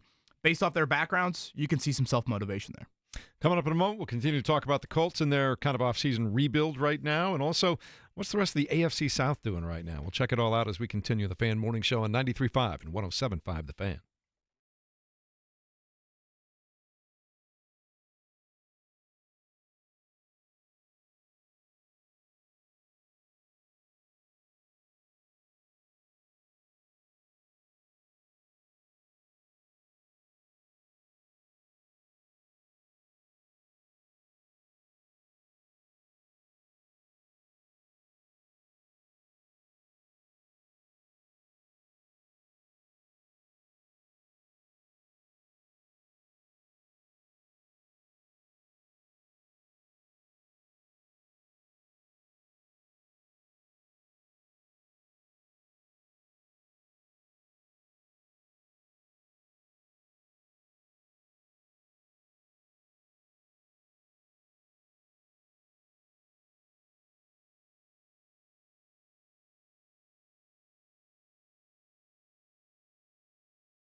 A lot of chatter and feedback out there, JB, about some people saying we're over the top with praising Chris Ballard. And look, I don't think anybody thinks that he has won the offseason of all offseasons, but he's made his defense and his secondary better with truly professional players who are in the prime of their careers, added to a new defensive coordinator that should be a big lift to that defense. Yes, I struggle with this because, I feel like those who know what I've done over the last few years covering this team, I don't hold back. So I certainly sit up there and hammer the guy whenever I get a chance when it comes to decisions he's made that obviously haven't worked out well. But I don't think it's fair to just ignore all of that and just continue to pound the guy after he does make a change. I'm not saying it's going to work. Obviously, I'll be singing a different tune if these guys don't come out and perform well. But I do think that he made some pretty big bets and pretty smart bets on players who are proven, experienced, and come from championship caliber teams. So I get it. You might not want to hear it. And I understand that frustration totally because you want to see results with Chris Ballard and you still want to see that, come season. But I think right now it is very hard for me to be critical of his day one of free agency. Now, if we look up and it's like, the only two moves you made were signing two, defensive backs, probably not enough. But for day one, credit where credit is due. Kevin, let's take a look at the rest of the AFC South. I know the Texans are probably the team to beat right now. They traded their left tackle, Laramie Tunsil, and a 25 fourth-round pick to the Commanders yesterday in exchange for a 2025 third-round pick, a 2025 seventh-round pick, a 2026 second-round pick, and a 2026 fourth-round pick. So they're stocking the shelves of draft capital. Does the gas mask bong come with? I was going to say. Oh, my goodness. That was him? What does that do to that offensive line in that team? I was at that draft. That was quite the night there in Chicago. What a hater who did that. Shout out to that hater. I will add one more thing, by the way, on the Ballard front. I think what you want to see is attempts. Trying different things when things don't work out. And again, these are Chris Ballard's words, when your stubborn approach isn't working, then do things differently. And that's what he is doing. Again, these aren't Canton players. These aren't first ballot Hall of Famers. But in the free agent market, they are about as quality on paper as you can have. And so I think for your biggest need, attempting to try and find that and do things differently is all you can ask for as a fan. And so I think that's what you've gotten here on day one of free agency. Yeah, Tunsil, I felt like every time I watched him, he had a full start. When he wasn't doing that, though, certainly was a quality tackle. And that was a big issue for them. They fired Chris Strasser, the former O-line coach here. He was down to Houston. They fired Bobby Slowick, their offensive coordinator. So they've made a lot of, system changes there in Houston. And offensive line-wise, a retool certainly is there. And, for the most part, it's been relatively quiet, I would say, in the AFC South around that. We'll see how things, play out with Tennessee and Jacksonville. Obviously, Jacksonville stuff has been more cutting. The Evan Ingrams and, eventually trading away Christian Kirk. I would say probably of all the divisions outside of Indy, which is shocking to say, probably one of the more quieter divisions on day one was the AFC South. That's not bad news for the Colts because it's not like it was a great division to start with. So maybe they start to move up just because other teams aren't going anywhere. Go ahead. No, I was just going to shift gears to Braden Smith. So if you had something else in the AFC South, James. Nope. Just real quick. You talked about, rising. I know Jeff said right there, like, maybe that changes the positioning a little bit. The vision is still right there. That's the most frustrating part. So again, you take swings. You're one C.J. Stroud injury away from wide open. Exactly. So you're taking swings and you're putting yourself in a position to do what you should have been doing and what other teams have managed to do, which is win a division that's wide open every year. James, we talked about this yesterday. I felt like the first domino that still needed to be decided upon was, okay, what is going on with Braden Smith? We know he wants to play football, but now the question becomes, is he going to play football here and at what price? We still don't know exactly what the price is, but we do know that Braden Smith is going to remain with the Colts and will be a free agent in 2026, and they have restructured that contract. So we have an answer. We have two offensive line answers, I guess. Ryan Kelly's gone, so Tanner Bortolini will be your starting center. Braden Smith will be your right tackle. Any level of surprise there with how the Braden Smith situation ended up playing out? I wasn't all that surprised because there were only two options in my mind. It was either you release him and you save $17 million nearly in cap space, or you restructure. He wasn't in a position of leverage. Now, obviously, when we get a chance to talk to him, and I'll be respectful of it if he doesn't want to talk about what happened last year, missing the last 5 games over a month of the season. That's totally fine. But I also think that the Colts have to feel comfortable about that situation being behind him, whether he's cheaper or not. I don't think you can bring that guy back and say, are you going to be available for our team while you're going through your own personal issues? Not to make it seem like, football is everything, but when you make commitments, those things do factor in. And so I would imagine, from my understanding is that those issues are behind him. He was forward to playing out his contract in 2025, becoming a free agent in 2026, and then going from there. But again, there were only 2 options, and I think they chose the option that is probably more ideal. Bring a guy who's proven he can hold his own at right tackle. He's a good player, back at a cheaper price, and you don't have to throw so much at, in theory, Matt Gonzalez, who had a pretty solid rookie year, but might have had too much on his plate, in my opinion, if you let Braden Smith out the door. One thing to note about Braden Smith, before he left the team, and this was for more than a month, he left the team, just after Thanksgiving, James, I feel like, kind of right around that general time frame. He had missed 1 snap all season. In 12 games, he had missed 1 snap. And I thought was playing pretty good football. I know he had a little bit of a higher penalty number. I think that illegal formation rule change impacted some of that. But they cracked down on a lot of tackles, by the way, with that rule. And so I do think he was playing pretty good football for you. And one thing that I do like about the Braden Smith situation in regards to offensive tackle in general, unlike Anthony Costanzo from a few years ago, I do feel like the Colts have some insurance. Anytime a guy is dealing with a personal matter or whatever, flirts with retirement, you better cover your you-know-what. And I think the Matt Gonzalez draft pick had done that with the 3rd rounder. And I think this situation now means you won't have 3 new starters. We know Tanner Bortolini will be a new starter at center. We'll see about right guard. I mean, Will Fries, that could be a big contract. And could Gonzalez play there? I know some people thought he could be a guard in the NFL, even though he only played tackle at Pittsburgh. But this does mean that you won't have 3 new starters. So I do think that Braden Smith domino kind of started things yesterday. Was just an important answer to get. All right, coming up in a moment, the head coach of the Indiana Pacers stops by the Fan Morning Show from the DriveHubler.com studios right here at 93.5, 107.5 The Fan.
9 o'clock hour here on this Pacers game night Tuesday, 7:30, and what is a big one inside of Gainbridge Fieldhouse, a lone home game in a 7-game stretch. TNT exclusive tonight, as certainly not great scheduling luck for the Pacers this week. The back-to-back last night in Chicago, first 3-game losing streak in more than 3 months, and we appreciate the time on a Tuesday as always. Push it back a little bit, obviously some late travel for the Pacers last night. Rick Carlisle, the head coach, joins us here. Coach, good morning to you. Thank you for making time for us.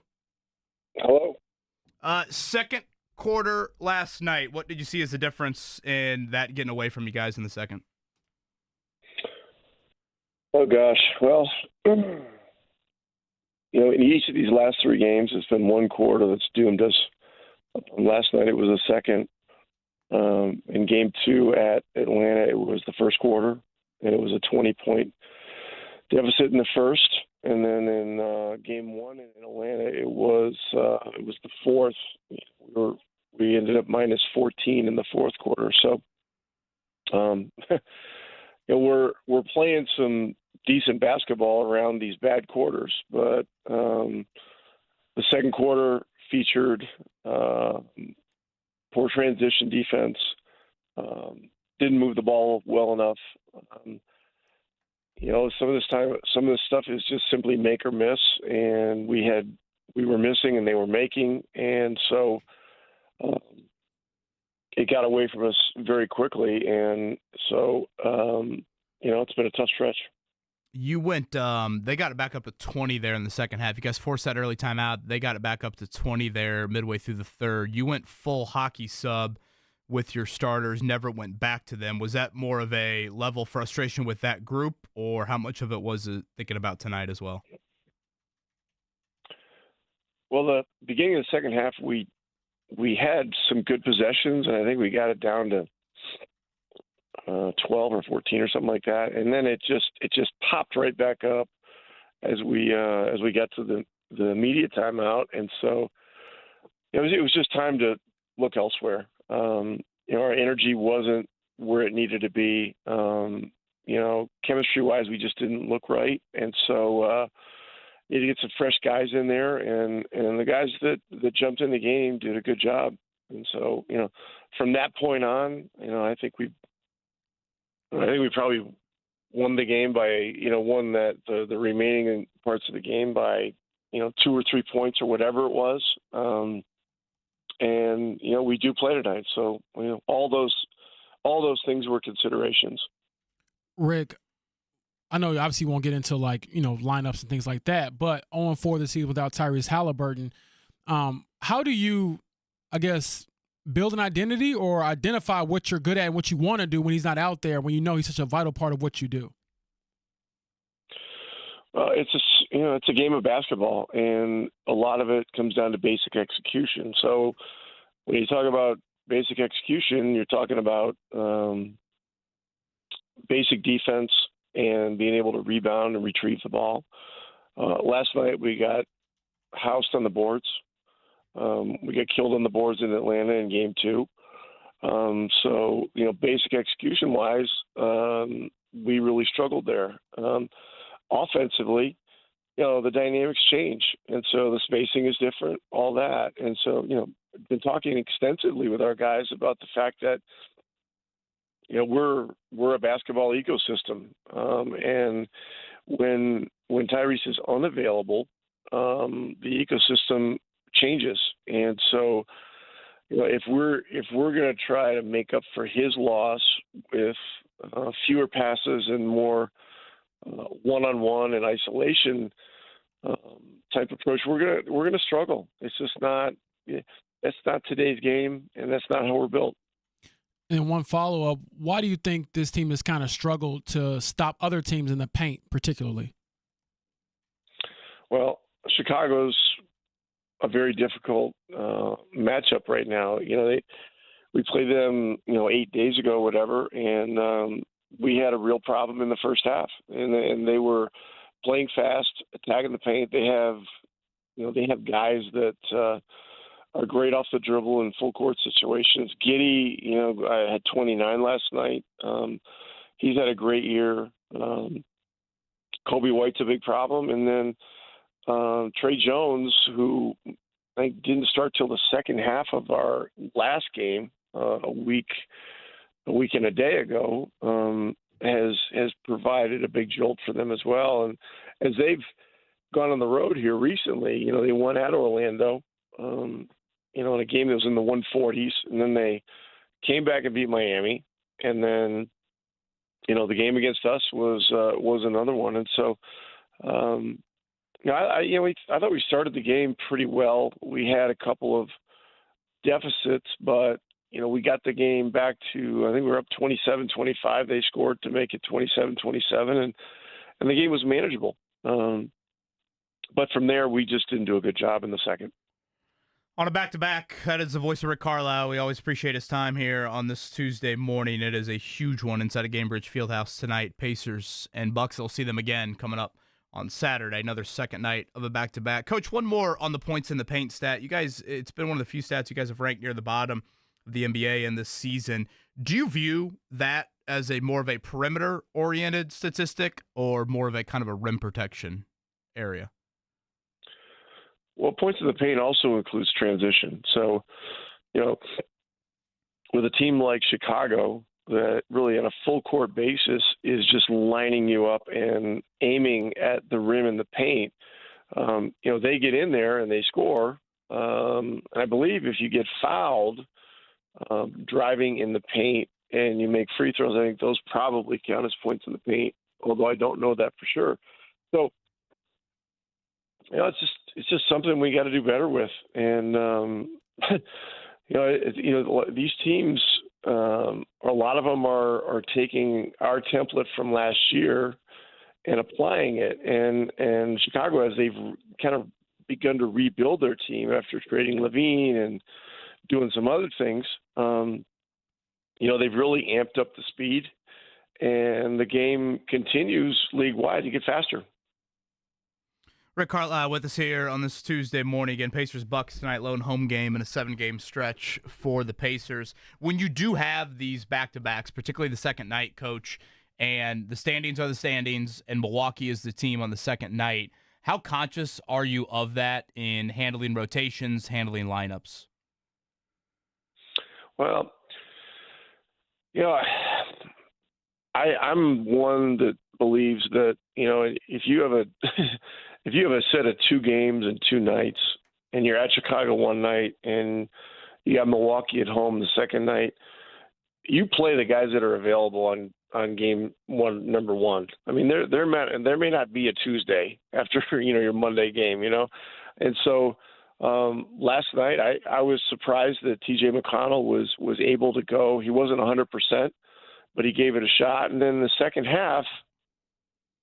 He was in the game, and I saw him just kind of flexing his right ankle, really right after he got in the game in the second half, and the score had gotten away from us some, and I just pulled the plug. I just said, no way, are we going to mess around with this in a game that has gone sideways? And so put Quentin Jackson in there, who had done a very good job in one of the Atlanta games, and so. Tonight we're going to watch things very closely. It's a national TV game, so there are longer timeouts. I mean, the timeouts are 3:25 in between instead of 2:25, I think, and that extra minute is a big deal for player rest, et cetera.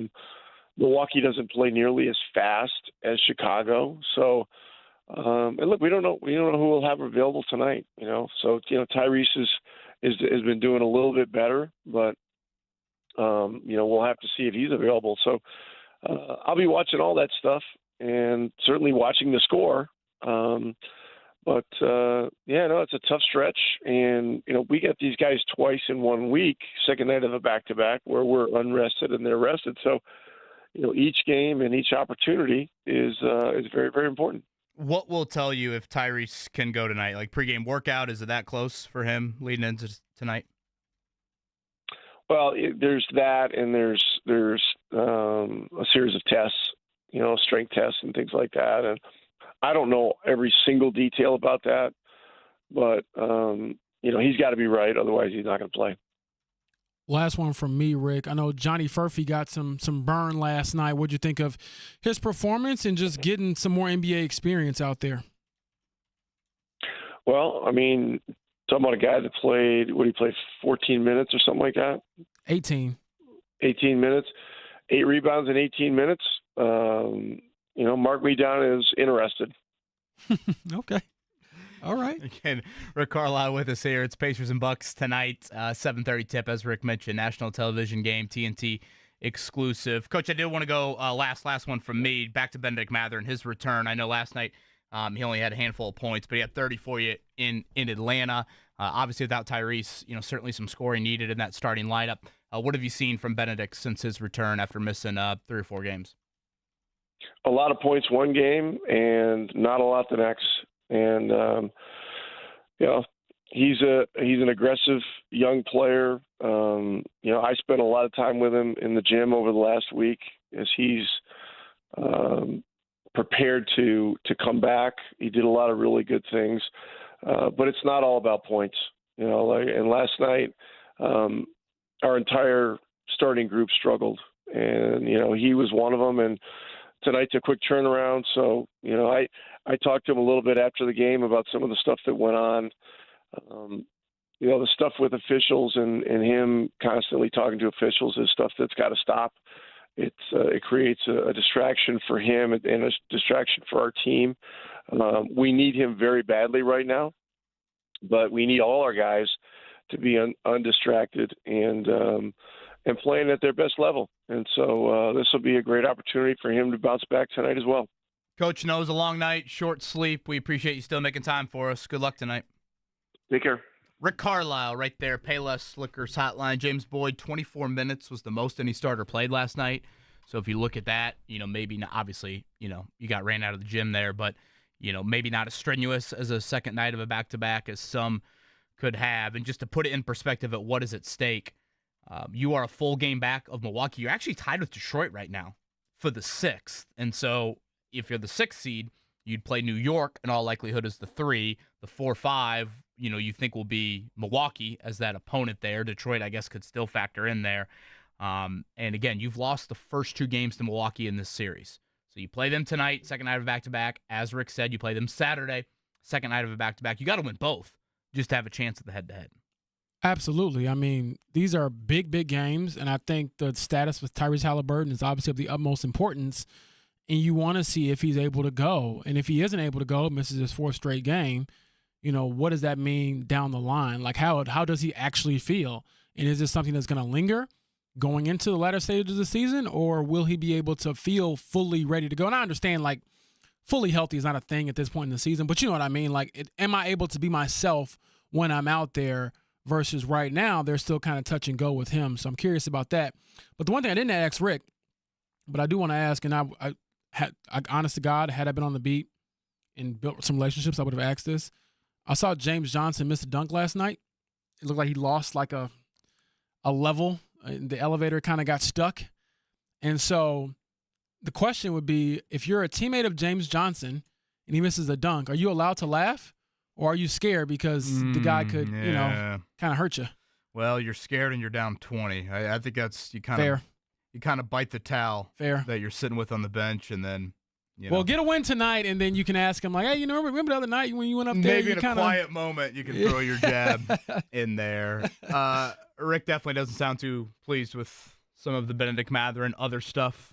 That's something that I know he has touched on before. I like that though. I mean, we all know Benedict Mathurin is very talented, but there's been moments throughout the season where he, like, again, and I understand the referees, they do play a role in the game, and it can be frustrating. You don't get calls or you feel like you're not getting the help that others get from officials. However, you can't compound it by, staying back, arguing, not getting back on defense. So I think everything he said is very valid and something that a competitor like Benedict Mathurin probably needs to hear. Maybe you don't want to hear it all the time, but you need to hear it to reach the next level in your success. And I mean, it's not just him.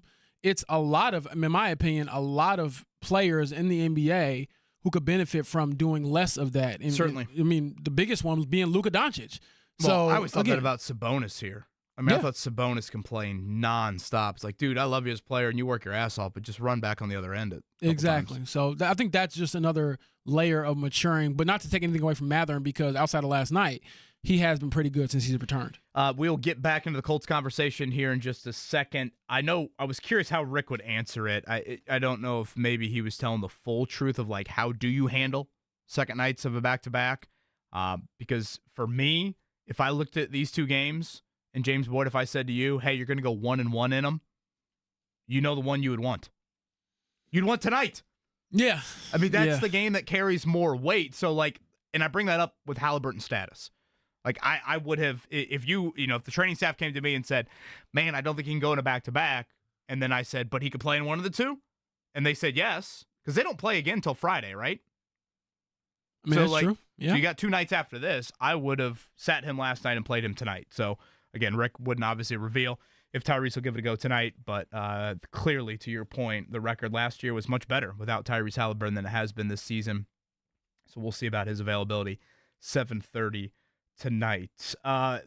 Yesterday, I feel like we had it pretty well pegged what the Colts were going to do. If you had to make a list for today, those items, if it is plural, feel free to reveal that. If it's singular, feel free to reveal that.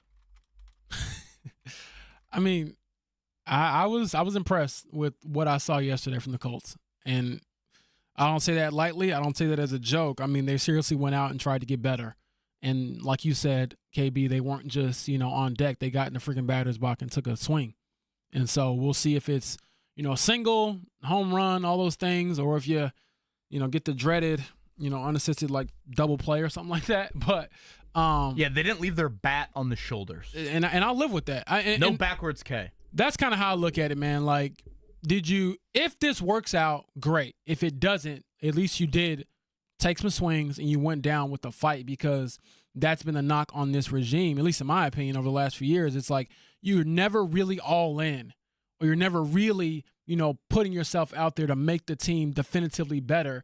Because last year, as I said many times, in my opinion, the Colts, in their eyes, were saying, our biggest offseason addition will be a healthy Anthony Richardson, and that will get us over the top. And that just wasn't enough. It wasn't even close. And so this year they've recalibrated, and I think that they've taken it more seriously, giving Lou Anarumo and others a chance to compete at a high level. One thing to note, too, on that front, shout out to the great Evan Sherrill. How'd practice go last night for the B-ball team?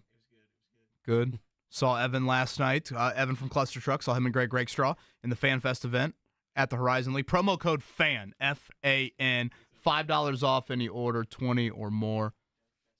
And Dunkfest is live, too. Love me that here in the month of March. Thank you, Evan. One thing to note, James, I'm curious if we are now on the second rung of the quarterback market. Like, Darnold and Fields, those situations played out yesterday. For those that missed it, Darnold, 37 annually? I believe so. It's like 3 for 110. 37 Look at Mark. He's He like, got paid, man. Seattle wasn't messing around. First thing you do with $110 million, Mark Dykton? Buy all those gummy bears that he wants. What's it called? Those koala. Oh, koala yummies. Those aren't gummy bears. Those are he chocolate ain't got to buy treats. those, because I might be buying those. I know. So. No, probably put some money in the girls' college fund finally. That'd be good. What a great father. I know, I'm look at buying that. a 68 Man, Corvette. James Boyd's like, that's boring as Yeah, hell, I know. man. I'm like, I know the college fund is coming. I'll go travel Mark internationally. trying to win Dad of the Year I'm here on like, March boo. 11th. 68 Corvette. I'm putting the pedal to the metal, because I can pay the speeding you ticket. Go private jet to Disney and get the That's fast true. pass line. I might buy property there, so I don't have to drive there all the time. for the entire family. I'll need it for the bag fees that Southwest is about to start charging. How about there that? you go. Saw that. Flights booked after late May. Is that right? Right in Okay, time for the holiday season. Of course. One thing I do the quarterback wise, I thought Darnold, to pay that amount of money, largely to be stuck in quarterback purgatory, sounds awful to me. So I never felt like that was serious for the Colts. Again, Justin Fields to the Jets. So now what? What do the Steelers do? And then again, where does Daniel Jones fall in line? Because I think right now the debate today, James, is the same debate we had yesterday with Daniel Jones. Do you want to be in Minnesota or do you want to be in Indy? Yeah, I don't think that what he does affects, for example, what Aaron Rodgers does in his status with any team. I think it's a two-team race when it comes to Daniel Jones, mainly because of just who he is as a player at this point. He isn't in a position to tell other teams, this is what I want, this is what I need. to the extent of a guy like Aaron Rodgers or someone else who's, a bit more accomplished, not even a bit, a lot more accomplished in the NFL. What do you guys think? Well, real quick, what do you guys think his number is going to be? Like when it's all said and done, wherever he lands, is he going to get more than what Fields is getting with New York? No, hell no. No, Daniel Jones? Well, I'm just asking because No. I don't know what this asking price is going to be. I saw Garoppolo got 11 yesterday. I put That's it at kind what? of the ballpark of what I thought Daniel I put it Jones. at maybe like 13. He's younger. Yeah, 13, 14 maybe. Obviously not as accomplished as Garoppolo, but he Yeah. is younger. And not as doesn't add- injury prone. At least I know he's had some injuries in the past, but I mean Garoppolo has had a lot of injuries And throughout his career. it's the type of it. It's the right shoulder. I Yeah. think that's what freaks out a lot of people. All right, we will get to know Cam Bynum, Charvarius Ward a little bit more on the other side. Before that, Mark Dykton, go ahead and cue up Morning Checkdown.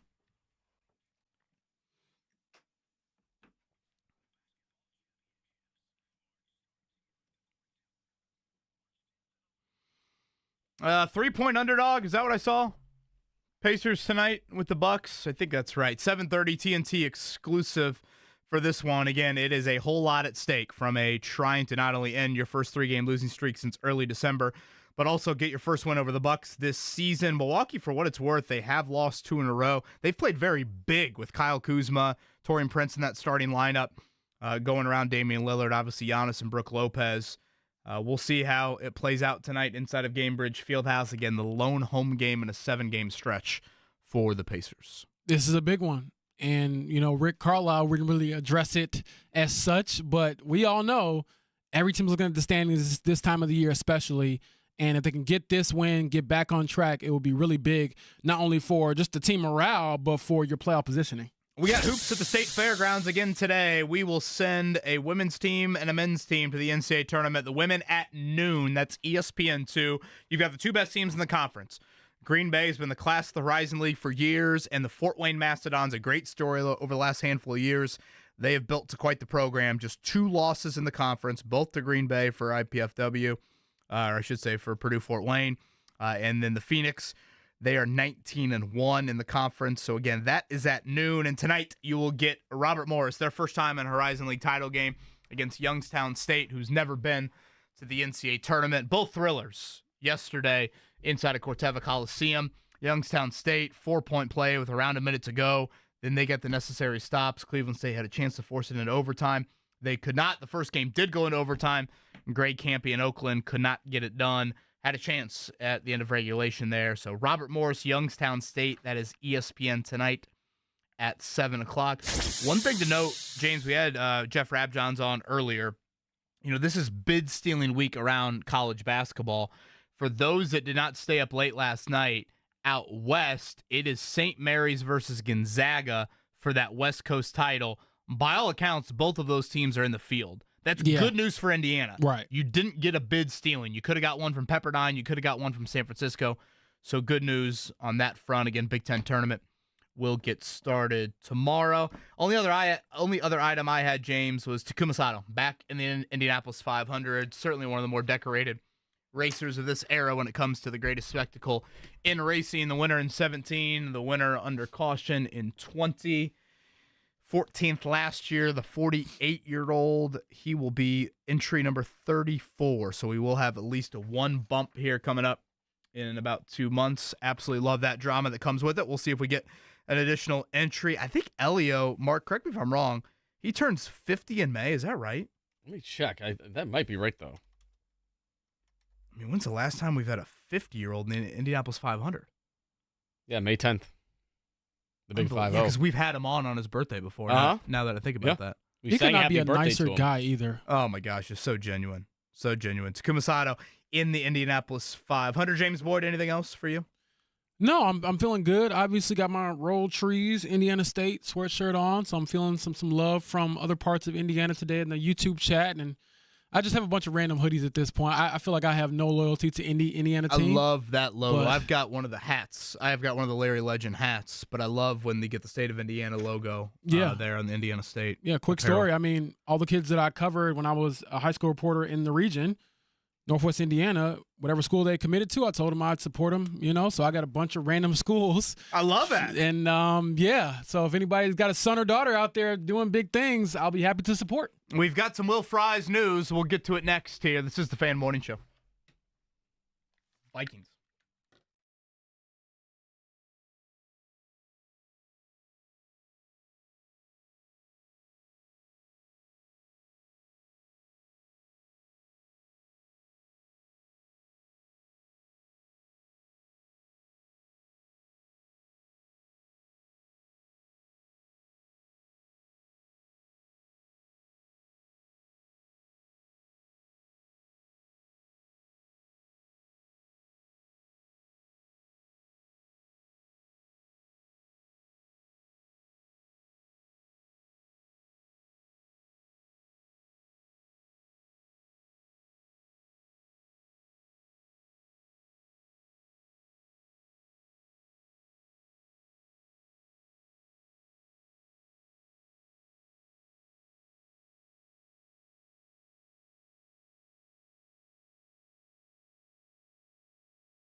While you were all listening to Rick Carlisle talk to James Boyd and Kevin Bowen, more news to report. Another domino has fallen for the Indianapolis Colts. KB, you want to deliver the news? You want to talk about it? Yeah, so I think Jeremy Fowler from ESPN had this first. Will Fries off to join Ryan Kelly with the Minnesota Vikings at 5 years, $88 million. So again, we brought up earlier in the show Aaron Banks, the guard from San Francisco, right around $17 million a year. It looks like Will Fries very similar. James Boyd, your starter at right guard in 2025 is who? Is it Matt Gonzalez? Do we move him inside? That's the question. I also I do know they have to go out and sign a right guard or draft a right guard, do something to give you some more depth. But I wonder if they kick Matt Gonzalez back inside. My only thing with that is, and I'm not an offensive line expert by any means, as you all know, pretty skinny guy. I was not in the trenches ever in my life. However, if you ask any offensive lineman about different positions on the offensive line, they're not as simple as just mixing and matching as it is like in Madden. And so I do wonder if you want to get somebody who's might have played that position a lot more throughout their life and throughout their career than Matt Gonzalez, but also, do you want to give the guy you drafted in the 3rd round last year a chance to start and to be what you drafted him to be, a big part of your offensive line? Yeah, so, last year at right guard, when Will Fries went down after week 5, they went Dalton Tucker, the undrafted free agent. I think he was kind of like the Band-Aid that worked, and then you jumped in the pool and it stopped working. I think Mark Lewinsky might be in the same boat. Lewinsky's age, Mark, you mind looking that up, Mark Dayton, how old Mark Lewinsky is. He's a free agent, also getting up there. He's 32, by the way. 32. He's going to be 33 in May. Yep. Gonzalez played only tackle at Pittsburgh. The thought was when he entered the NFL, some people had him projected as a guard. I think Dane Brugler was one of those people that thought he would be a guard. And he really took very few snaps at guard in camp. And then the Colts needed him at both tackle spots last season. Inevitably, people bring up, hey, what about moving Braden Smith back to where he played in college? I hate to take the guy that has only played right tackle in the NFL and move him to another position. That's what I'm saying. Like tackle to me, matters obviously a whole lot. So this now I think obviously is an open starting job. It's not as open as center. I think center's obvious. Tanner Bortolini becomes your guy there. James, you brought up a draft pick. I mean, do you spend an early pick on the O-line? Do you spend it as early as 14 overall? That thought now is a lot more present on my mind in the 10-minute reaction to Will Fries going to the Vikings than I thought. I will say, I feel like whenever you draft an offensive lineman in your mock draft, you just get booed in the comments. So I will.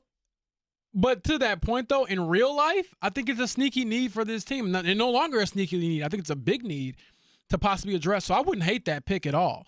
Obviously it comes down to, I'm just going down a rabbit hole now. But if it's Tyler Warren or a right guard, man, it's really hard for me not to pull the trigger on Tyler Warren. However, you can't win if you can't block. And so I wonder if this is an instance where the Colts could be at 14. Do they trade back to kind of recoup some picks? Do they trade back, get an offensive lineman early in the first round, and then also, pick up another player they need a position of need, whether it's tight end or, defensive line, whatever the case may be. I wonder how this could have a trickle-down effect on the rest of not only just the roster, but the decision-making when it comes to the draft in particular. Colts and Vikings are just like swapping players. They're playing player musical chairs right now, it seems like. Cheaper than trades. This one is not the Ryan Grigson connection. Will Fries, much younger than Ryan Kelly. And Isaiah Rodgers in Minnesota, too.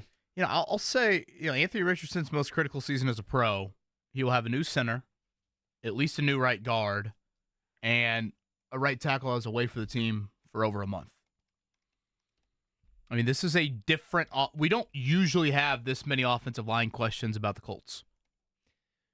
Do you take a look at what's out there on the free agent market? Because most of it is older guys that have had some success, but they're starting to get on the wrong side of 30, or they've battled injuries the last couple of years. There's not – I don't know. How's your guy in Chicago doing? Anybody pick him up yet, Tevin Jenkins? No, he's still out there. He's injured a lot, though. That's what I'm saying. He's never healthy. He's only 27, but he's not on the field. You have to do something from a free agency standpoint on the O-line. I'm not acting like to the Fries level maybe of that contract, But I probably said that in the 7 o'clock hour, just purely for depth.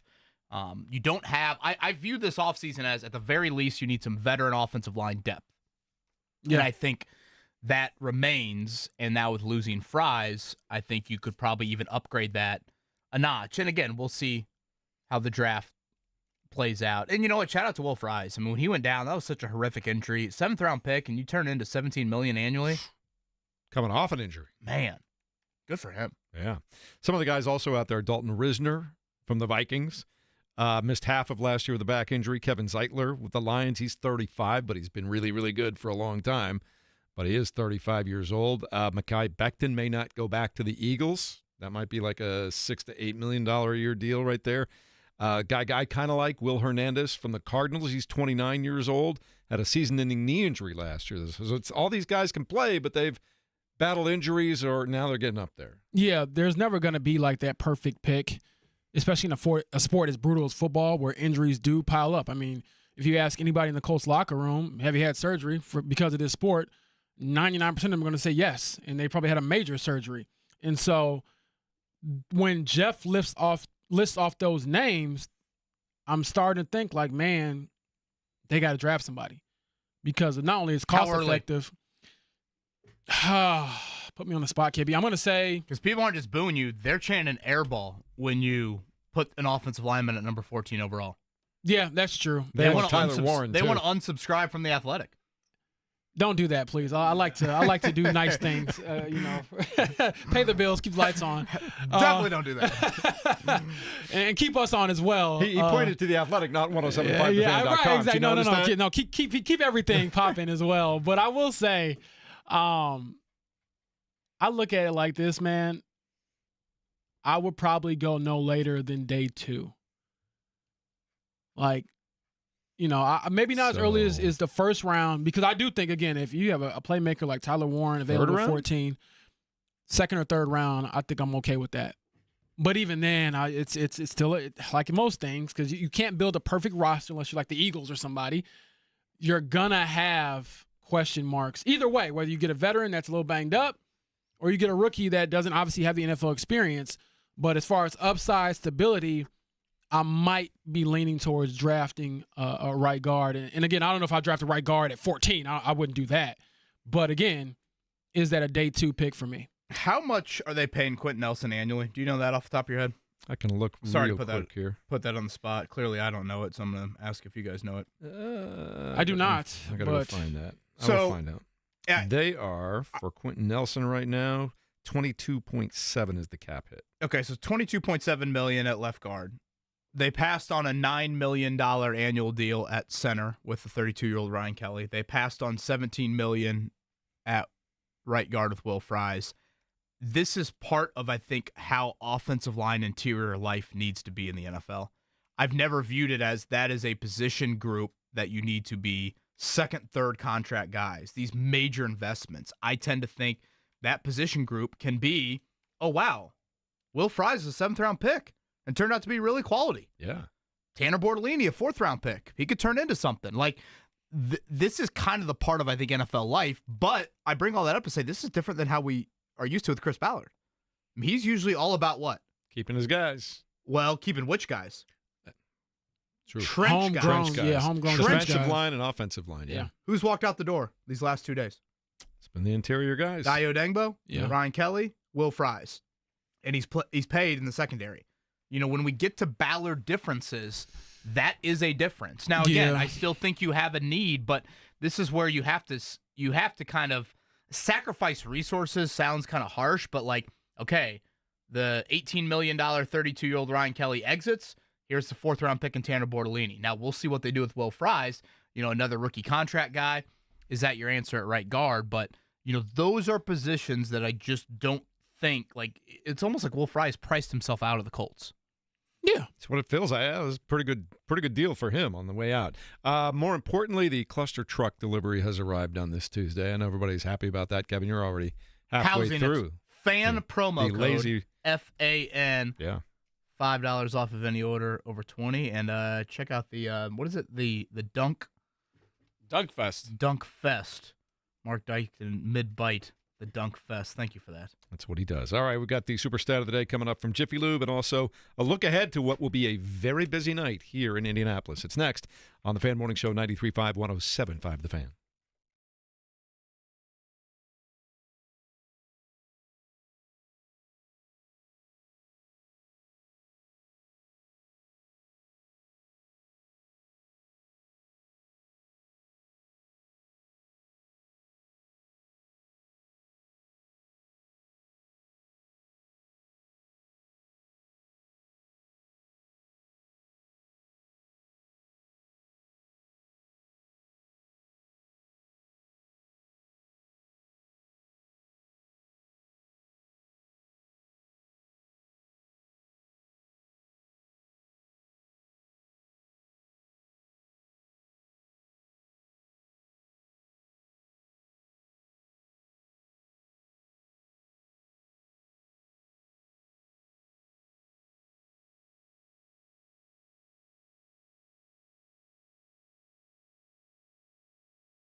It's Tuesday, Indianapolis. Going to be a pretty nice day again today, I think. It's been a good day for the Colts yesterday, although they did just find out, James Boyd, that Will Fries is no longer going to be a part of the program over there at West 56th. Yeah, I mean, that's a significant loss in my opinion. Now, you do have to look at the price point. Are you going to pay a guy $17+ million a year? Or are you going to allocate that money elsewhere to further build your roster? But I do think that anytime you lose a starting offensive lineman who was, widely perceived as being that good. I get it, he broke his leg, he missed a ton of time this past year, but all signs point to him being fully healthy for the season. That is a significant loss and something that you have to take seriously because as much as we love to talk about skill players and quarterback, none of it works if you can't block. Why did it always feel to me a little bit like it was a long shot for him to get back, Kevin? Well, I think once you saw that price tag, and how teams are kind of viewing, I guess the guard market, I don't know. Maybe some people are viewing guard a little bit more like tackle in the sense of interior pressure on quarterbacks is, uber frustrating. And, okay, how do you counter that? You have some, guard play that could be at that level. I will say this, and it's probably a point we can get into more tomorrow. Chris Ballard has been a man of his word. And I get it. There are people in the camp of, and I get that. They're going to say he's had 8 years to do this. Why is he just now figuring out? That's totally fair. Totally fair. But I also can now acknowledge some 24 hours into these things starting to happen, he's done things differently. Okay, what has he done differently? A man that has all about the trenches. Trenches. The three guys that have walked out the door are three trench guys. He's been all about in-house free agents in general. Well, you can make the argument these three guys are the top three in-house free agents. In terms of Dio Dangbo, Will Fries, and Ryan Kelly, they are all out the door.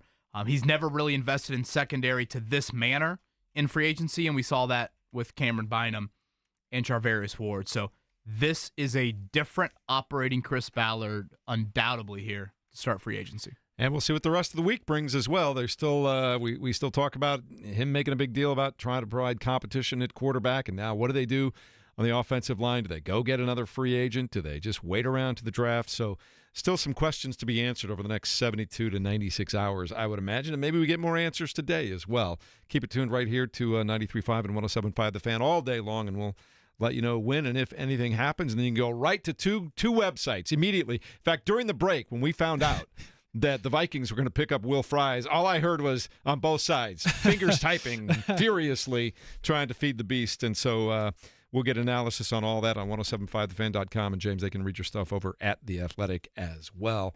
In the meantime, we have a super stat of the day from Jiffy Lube. Mark, we have business to take care of here. Yeah, we don't have sound for it, so okay. Go ahead. All right, I was going to say the first, I thought I had one sent to you, but I apologize. Yeah, that's a turnover. Steph Curry's assault on the NBA record book continued last night. Kevin, he had 5 3-pointers. That's just another night for Steph, and the Warriors win over Portland. He's now only 2 made threes shy of becoming the first player with 4,000 for his career. He now has 251 made threes on the season, becoming only the second player in NBA history to make at least 250 threes in 5 different years. Can you name the first? Any ideas? It's crazy when you hear this. Reggie. No. You going to take a shot, James? Ray Allen? No. Mark? Wait, ask the question again? He is now 251 made threes on the season. That's the second time an NBA player has made at least 250 threes in 5 different seasons. Who's the guy that did it first? Is it Buddy Hield? It is Buddy Hield. Yeah, for the win. That. Yeah, I'm going to say, that was impressive. Yeah, there we go. What made you head that way? Because he doesn't miss games. I remember he never gets hurt. Yeah, he doesn't miss games. So I was like, I remember that covering the Pacers. So, yeah, shout out to Buddy, man. This rare. I like that. Tonight, the Pacers back on the court at home, taking on the Milwaukee Bucks. Milwaukee coming off, Kevin, back-to-back home losses this past weekend. Boy, I'm curious to see, obviously, if Halliburton plays. Rick Carlisle had some choice words for Benedict Mathurin, I would say, as well. So, how does he respond? And just in general, the points in the paint question. I mean, that has been a glaring issue for this team all season long, especially as of late. And I think Rick pointed out, it's a multitude of things. It's poor perimeter defense. It's, turnovers, letting guys get into transition. And it's defending without fouling, too. I think sometimes that can play into it as well. So Again, 7:30 tonight. That's TNT exclusive. I'm almost 100% sure that Bally or whatever they're called now, FanDuel, will not have the broadcast for tonight. So just note there, and our coverage will begin 7 o'clock. A little later start time on TNT, second night of a back-to-back. Also, over at Corteva, you've got the championship games for the women and the men. KB, you were there last night for the semifinals and saw some really good basketball. Boy, I thought Greg Campy and Oakland was going to get it done again. They did not, though. I thought they had a chance into regulation. Robert Morris, the 1 seed, advances. So that is coming up 7 o'clock tonight, ESPN. Robert Morris, Youngstown State, the Penguins of Youngstown State with a 4-point play there. Shout out to the Oakland Grizzly cheerleaders. They waved to my daughter last night and made her night. So shout out. I know tough loss, but thank you, ladies, for that. That's nice. Made a family night out of it last night. Huh? I We had a like that. little family action at the Corteva Coliseum. So if you're looking for something today, afternoon-wise as well, the women's championship is at noon. That's a great game. Green Bay and Fort Wayne, easily the class of the conference there. They will punch a bid to the women's tournament over at the fairgrounds at noon. James Boyd, what's your day look like today other than chasing down free agent stories? I do know that Sophie Cunningham, I believe, is being introduced today for the Indiana Fever. So that's big news. She's a big addition for them via Sharpshooter trade. from the Mercury. Yes, she can defend as well, a couple different positions. And other than that, I'm kind of just like on retainer. I feel like, you sit around waiting for your phone to buzz and for the news to happen. So I'll be, doing that. And also got a buddy coming to town. So it'll be good to see him and hopefully not have to, bail on dinner if news breaks. No naps this week. No, not at all. Sounds like, Mark, you've got a Royal Rumble going on in your living room at any given time, all right? the time. As soon as 3:40 rolls around, yeah.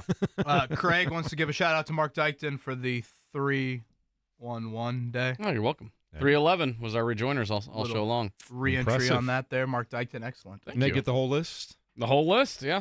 All right. 311 on 311. That's going to wrap it up for us. You've got Clinton Yates coming up in the next couple of hours. Jay Query comes your way from noon to 3. As always, JMV takes you into the Pacers game. They'll be at home against the Milwaukee Bucks tonight. You can listen to it live right here on 93.5.